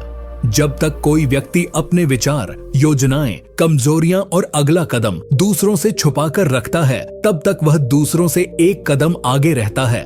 लेकिन जैसे ही वह अपने भीतर की बातें दूसरों को बताने लगता है, वह खुद को नंगा कर देता है और तब उसके शत्रु या जलने वाले लोग उसी जानकारी का उपयोग करके उसे नीचा दिखा सकते हैं, उसे गिरा सकते हैं या उसका फायदा उठा सकते हैं। चाणक्य उदाहरण देते हुए बताते हैं कि जंगल में शेर भी तभी तक सुरक्षित रहता है जब तक वह अपने शिकार की योजना चुपचाप बनाता है। जैसे ही वह गर्जना करता है, शिकार सावधान हो जाता है। इसी प्रकार जीवन में हमें अपने विचार, अपनी योजनाएं, अपनी भावनाएं और विशेषकर अपनी कमजोरियां हर किसी को नहीं बतानी चाहिए। हर इंसान, चाहे वह आपका मित्र ही क्यों न हो, हर परिस्थिति में आपका हितैषी नहीं होता। कुछ लोग मित्र बनकर आपके राज जानना चाहते हैं ताकि समय आने पर वे उन्हीं बातों का उपयोग करके आपका नुकसान कर सकें। यही कारण है कि चाणक्य स्पष्ट रूप से कहते हैं कि 4 बातें, आपके धन का स्रोत, आपके पारिवारिक झगड़े, आपकी यौन इच्छाएं और आपकी अगली योजना, इन सब को केवल अपने तक सीमित रखिए।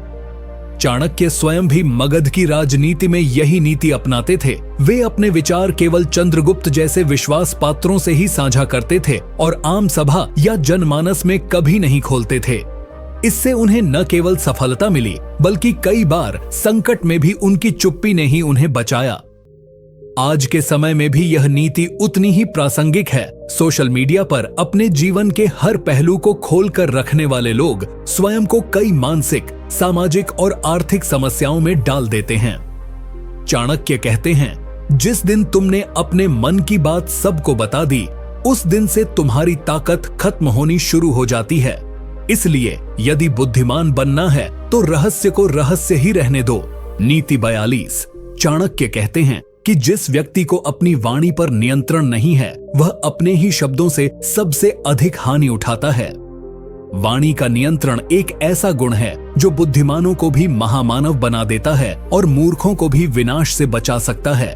कई बार व्यक्ति क्रोध, घमंड या उत्तेजना में आकर ऐसे शब्द बोल देता है जिनका प्रभाव उसके संबंधों, प्रतिष्ठा और भविष्य पर गहरा पड़ता है। चाणक्य समझाते हैं कि बोलने से पहले सोचना और आवश्यकता पड़ने पर मौन रहना, यह दोनों गुण जीवन को सफल बनाते हैं। वाणी से ही मनुष्य अपमान करता है और वाणी से ही वह माफी मांगता है, परंतु एक बार बोले गए कटु शब्द तीर की भांति होते हैं जो चाहकर भी वापस नहीं लिए जा सकते। इसीलिए चाणक्य सलाह देते हैं कि जब कोई क्रोध में हो तब वह कुछ न बोले, क्योंकि उस समय उसके भीतर की आग वाणी से बाहर निकलती है और वह संबंधों को जला सकती है। इसी प्रकार जब व्यक्ति अत्यधिक खुश होता है तब भी उसे संयम से बोलना चाहिए, क्योंकि उस समय वह अनजाने में अपने रहस्य या योजनाएं उजागर कर सकता है। चाणक्य स्वयं अपने जीवन में मौन और नियंत्रित भाषा का पालन करते थे। वे कहते हैं कि एक राजा की सबसे बड़ी परीक्षा उसकी वाणी से होती है। वह क्या कहता है, किससे कहता है और कब कहता है, यही तय करता है कि उसका राज्य सुरक्षित रहेगा या संकट में पड़ेगा। यही बात एक सामान्य मनुष्य के लिए भी लागू होती है। परिवार में, मित्रों में, कार्यस्थल पर या समाज में जो व्यक्ति सोच समझकर बोलता है वह सम्मान प्राप्त करता है, और जो बिना सोचे बोलता है वह अपमान और अकेलेपन का पात्र बनता है। चाणक्य इस नीति में यह भी कहते हैं कि यदि कोई व्यक्ति जानबूझकर आपके सामने आपको उकसाता है या नीचा दिखाने का प्रयास करता है तो उससे बहस करने या बदले में बोलने से अच्छा है कि आप चुप रहें। आपकी चुप्पी ही आपके आत्मबल और संयम की सबसे बड़ी पहचान होती है।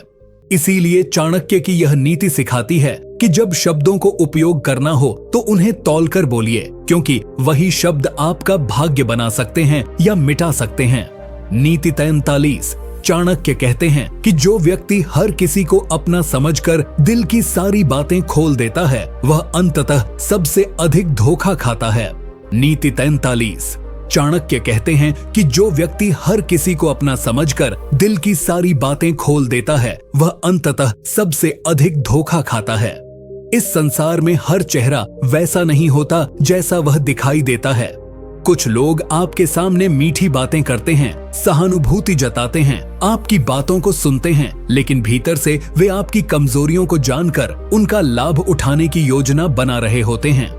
चाणक्य इस नीति में स्पष्ट करते हैं कि अपने रहस्यों को केवल वहीं प्रकट करो जहां पूर्ण विश्वास और निस्वार्थता हो।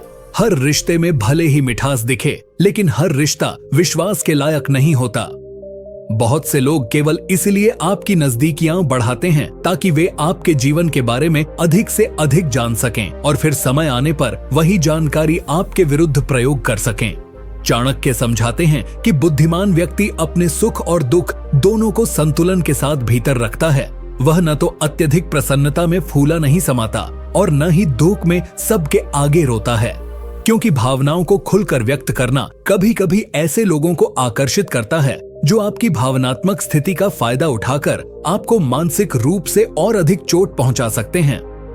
उदाहरण के तौर पर, यदि आपने किसी को बताया कि आप किसी से ईर्ष्या करते हैं तो वह व्यक्ति भविष्य में इस कमजोरी का उपयोग करके आपको अपमानित कर सकता है। यदि आपने किसी को अपने लक्ष्य या योजनाओं के बारे में बताया तो संभव है वह व्यक्ति उन योजनाओं को बिगाड़ने या उन्हें पहले हासिल करने का प्रयास करे। इसीलिए चाणक्य कहते हैं कि मुख से निकले शब्द कभी वापस नहीं लौटते, और जिन बातों को आपने दुनिया के सामने रख दिया उन पर आपका नियंत्रण नहीं रह जाता। इसलिए एक बुद्धिमान व्यक्ति को चाहिए कि वह केवल उतना ही बोले जितना आवश्यक हो और केवल उन्हीं पर विश्वास करे जो समय की कसौटी पर खरे उतरे हों। इस नीति में चाणक्य हमें यह भी बताते हैं कि मौन रहना कई बार सबसे शक्तिशाली हथियार बन सकता है। जब आपके पास कहने को बहुत कुछ हो लेकिन आप चुप रहें तो आप अपने शत्रु को भ्रमित कर सकते हैं और अपने मन की स्थिति को सुरक्षित रख सकते हैं। अतः यह नीति हमें सिखाती है कि मन की बातें, रहस्य, योजनाएं और कमजोरियां हर किसी से साझा नहीं करनी चाहिए, क्योंकि संसार में धोखा खाने की सबसे बड़ी वजह यह होती है कि हमने गलत व्यक्ति को अपना समझ लिया और अपना सब कुछ बता दिया। नीति 54। चाणक्य कहते हैं कि जीवन में सबसे बड़ा संकट तब आता है जब व्यक्ति मीठी बातों और नकली प्रशंसा के जाल में फंस जाता है, क्योंकि जो व्यक्ति केवल आपकी तारीफ करता है, हर बात में आपकी हाँ में हाँ मिलाता है, वह या तो डरता है या फिर आपका असली शत्रु है। सच्चा मित्र वही होता है जो आपकी गलतियों पर आपकी आलोचना करे, आपको सुधारने की कोशिश करे। लेकिन आजकल लोग ऐसे लोगों से दूरी बना लेते हैं और उन्हें पसंद करने लगते हैं जो केवल उनकी तारीफ करें, चाहे वह झूठी ही क्यों न हो। चाणक्य इस नीति में समझाते हैं कि हर वह व्यक्ति जो हर समय आपकी बातों से सहमत हो, वह आपके साथ ईमानदार नहीं हो सकता। जीवन में यदि कोई आपको हर बात पर ताली बजा रहा है, तो यह जरूरी नहीं कि वह आपकी भलाई चाहता है। हो सकता है कि वह आपके पतन का आनंद लेना चाहता हो। इसलिए चाणक्य बुद्धिमान बनने के लिए यह सुझाव देते हैं कि किसी की बातों की मिठास से प्रभावित न हो, बल्कि यह समझें कि सामने वाला आपकी प्रशंसा क्यों कर रहा है, उसका क्या उद्देश्य है और उसका व्यवहार कितना स्थायी और वास्तविक है। प्रशंसा एक ऐसा मधुर विष है जो धीरे धीरे व्यक्ति की विवेकशीलता को मार देता है और उसे अपने ही भ्रमजाल में फंसा देता है। जब व्यक्ति यह मान बैठता है कि वह सर्वश्रेष्ठ है, तो वह सीखना बंद कर देता है और वहीं से उसका पतन शुरू हो जाता है। चाणक्य कहते हैं कि जिस दिन आपको चारों ओर से केवल प्रशंसा ही सुनाई देने लगे, उस दिन आपको अपने भीतर झांकना शुरू कर देना चाहिए, क्योंकि या तो आप चापलूसों से घिर गए हैं या फिर आप ऐसे व्यक्ति बन चुके हैं जो सच्चाई सुनने को तैयार नहीं। ऐसे माहौल में केवल वही व्यक्ति आगे बढ़ सकता है जो आलोचना को स्वीकार कर सके, क्योंकि आलोचना से ही आत्मविकास होता है। चाणक्य बताते हैं कि मीठे शब्दों में छिपा हुआ छल बहुत खतरनाक होता है, इसलिए किसी की बातों की मिठास पर नहीं, बल्कि उसके कर्मों और नियत पर ध्यान दो। यही बुद्धिमान व्यक्ति की पहचान होती है। नीति 45। चाणक्य कहते हैं कि जो व्यक्ति अपने जीवन के रहस्यों को हर किसी से साझा करता है, वह स्वयं अपने पतन का कारण बनता है, क्योंकि संसार में हर मुस्कुराता चेहरा मित्र नहीं होता और हर कान सुनने के लिए नहीं, बल्कि कुछ जानकर उसका दुरुपयोग करने के लिए तैयार बैठे होते हैं। बुद्धिमान वही होता है जो अपने मन की बातों को, अपनी योजनाओं को, अपनी कमजोरी और शक्ति को केवल उन्हीं तक सीमित रखता है जो उसके परम विश्वासी हैं, और वो भी सोच समझकर। चाणक्य स्पष्ट करते हैं कि हर व्यक्ति जो आपके पास बैठकर आपसे सहानुभूति जताता है, आवश्यक नहीं कि वह आपका भला ही चाहता हो। संसार में बहुत से लोग ऐसे होते हैं जो आपकी बातों को सुनकर उसे दूसरों तक पहुंचाते हैं, उसका मजाक बनाते हैं या उससे अपना लाभ उठाते हैं। इसीलिए चाणक्य नीति में यह एक अत्यंत गंभीर चेतावनी दी गई है कि अपने राज को सुरक्षित रखना ही आपकी असली सुरक्षा है। कई बार व्यक्ति अपने भावनात्मक बोझ को हल्का करने के लिए किसी पर विश्वास कर बैठता है, लेकिन यही विश्वास कई बार उसे बर्बादी की ओर धकेल देता है। चाणक्य अपने अनुभव से बताते हैं कि साम, दाम, दंड, भेद, ये चारों नीतियां तभी कारगर होती हैं जब व्यक्ति अपने भेदों को छुपा कर रखे। यदि आपके भेद ही सामने वाले को पहले से झात हों, तो वह कभी भी आपको मात दे सकता है और आप कुछ नहीं कर पाएंगे। यही कारण है कि चाणक्य कहते हैं कि चाहे परिस्थिति कितनी भी कठिन क्यों न हो, अपने मन की बात को जबान पर लाने से पहले 100 बार सोचो। कुछ बातें केवल भगवान और आपके अंतरात्मा के बीच रहने के लिए होती हैं। जो व्यक्ति हर बात लोगों से साझा करता है, वो अपने ऊपर खतरे को स्वयं आमंत्रित करता है। बुद्धिमान वह है जो अपनी भावनाओं पर नियंत्रण रखता है और अपने गहरे रहस्यों को छुपा कर रखता है, क्योंकि यही उसकी सबसे बड़ी ताकत होती है। चाणक्य की यह नीति आज के समय में और भी अधिक प्रासंगिक हो जाती है, जहां लोग सोशल मीडिया पर अपनी पूरी जिंदगी उधेड़ कर रख देते हैं और फिर पछताते हैं। इसीलिए मौन और रहस्य ही असली बुद्धिमानी का प्रतीक है। नीति 46। चाणक्य कहते हैं कि जिस व्यक्ति को अपनी कमजोरियों का भान नहीं है, वह जीवन की सबसे बड़ी मूर्खता में जी रहा है, क्योंकि शत्रु से भी अधिक खतरनाक हमारी अपनी वे कमजोरियां होती हैं जिन्हें हम पहचानते नहीं या पहचान कर भी अनदेखा करते हैं। चाणक्य के अनुसार एक बुद्धिमान व्यक्ति वही है जो आत्मनिरीक्षण करता है, अपने भीतर झांकता है और समझता है कि किन भावनाओं, आदतों या स्वाभाविक प्रवृत्तियों के कारण वह बार बार असफल होता है या लोगों के छल का शिकार बनता है। चाणक्य कहते हैं कि यदि कोई व्यक्ति क्रोधी है, तो उसका शत्रु केवल उसे उकसाकर उसका नाश कर सकता है। यदि कोई व्यक्ति लोभी है तो उसे लालच देकर आसानी से फंसाया जा सकता है। यदि कोई व्यक्ति अधिक भावुक है तो उसकी भावनाओं से खेलकर उसे रास्ते से भटकाया जा सकता है। इसीलिए चाणक्य स्पष्ट कहते हैं कि सबसे पहले अपनी कमजोरियों को जानो, फिर उन्हें दूर करने का प्रयास करो, क्योंकि जिसने अपनी दुर्बलताओं पर विजय पाली वह संसार की सबसे बड़ी शक्ति बन जाता है। चाणक्य इस नीति के माध्यम से बताते हैं कि कमजोरियां केवल शारीरिक नहीं होती, असली दुर्बलता मानसिक और भावनात्मक होती है, जैसे अस्थिर मन, असंयमित वाणी, जल्द निर्णय लेना, अति विश्वास करना या फिर लोगों को खुश करने की आदत। ये सब कमजोरियां हैं जो धीरे धीरे व्यक्ति की प्रतिष्ठा, संबंध और सफलता को खा जाती हैं। चाणक्य कहते हैं कि एक साधारण मनुष्य भी यदि अपनी कमजोरियों को पहचान कर उन्हें साध ले तो वह असाधारण बन सकता है, और यदि कोई राजा भी अपनी कमजोरियों से परिचित न हो तो वह शीघ्र ही अपने सिंहासन से गिर सकता है। यह नीति केवल दूसरों से जीतने के लिए नहीं बल्कि स्वयं पर विजय पाने की कला है। जो व्यक्ति आत्मबल में प्रबल होता है उसकी उपेक्षा कोई नहीं कर सकता।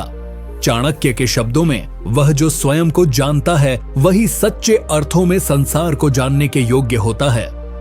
अतः हर व्यक्ति को चाहिए कि वह अपने भीतर की उन दरारों को पहचाने जिन्हें शत्रु अवसर मिलते ही चोट पहुंचाता है, क्योंकि अंततः वही सफल होता है जो स्वयं को जानता है, नियंत्रित करता है और नित्य सुधार करता है।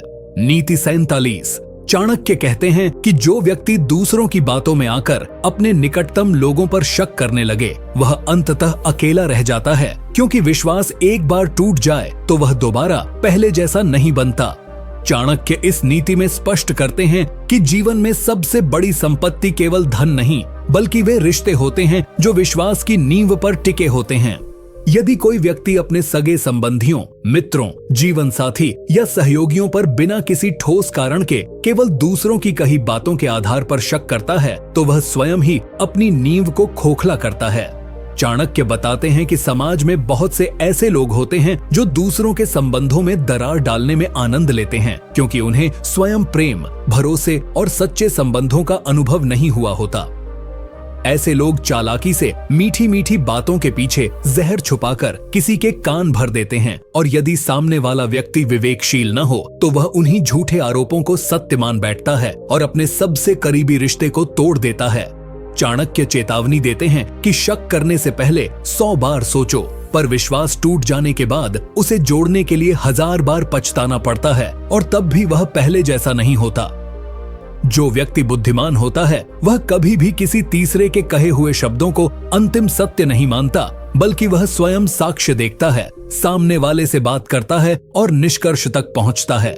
चाणक्य यह भी कहते हैं कि यदि आप पर किसी ने सच्चे मन से भरोसा किया है और आपने उस भरोसे को बिना कसूर के तोड़ दिया तो आपने केवल एक रिश्ता नहीं तोड़ा बल्कि उस व्यक्ति के अंदर की विश्वास करने की क्षमता को भी मार डाला। इसलिए यदि किसी ने आपके बारे में कुछ कहा है तो आंख बंद कर विश्वास मत करो, जांच करो, परखो और तब निर्णय लो, क्योंकि जीवन में जितनी जल्दी हम सीखते हैं कि हर मुस्कुराता चेहरा सच्चा नहीं होता और हर कान भरने वाला हितैषी नहीं होता, उतना ही हम अपने सच्चे रिश्तों को बचा सकते हैं।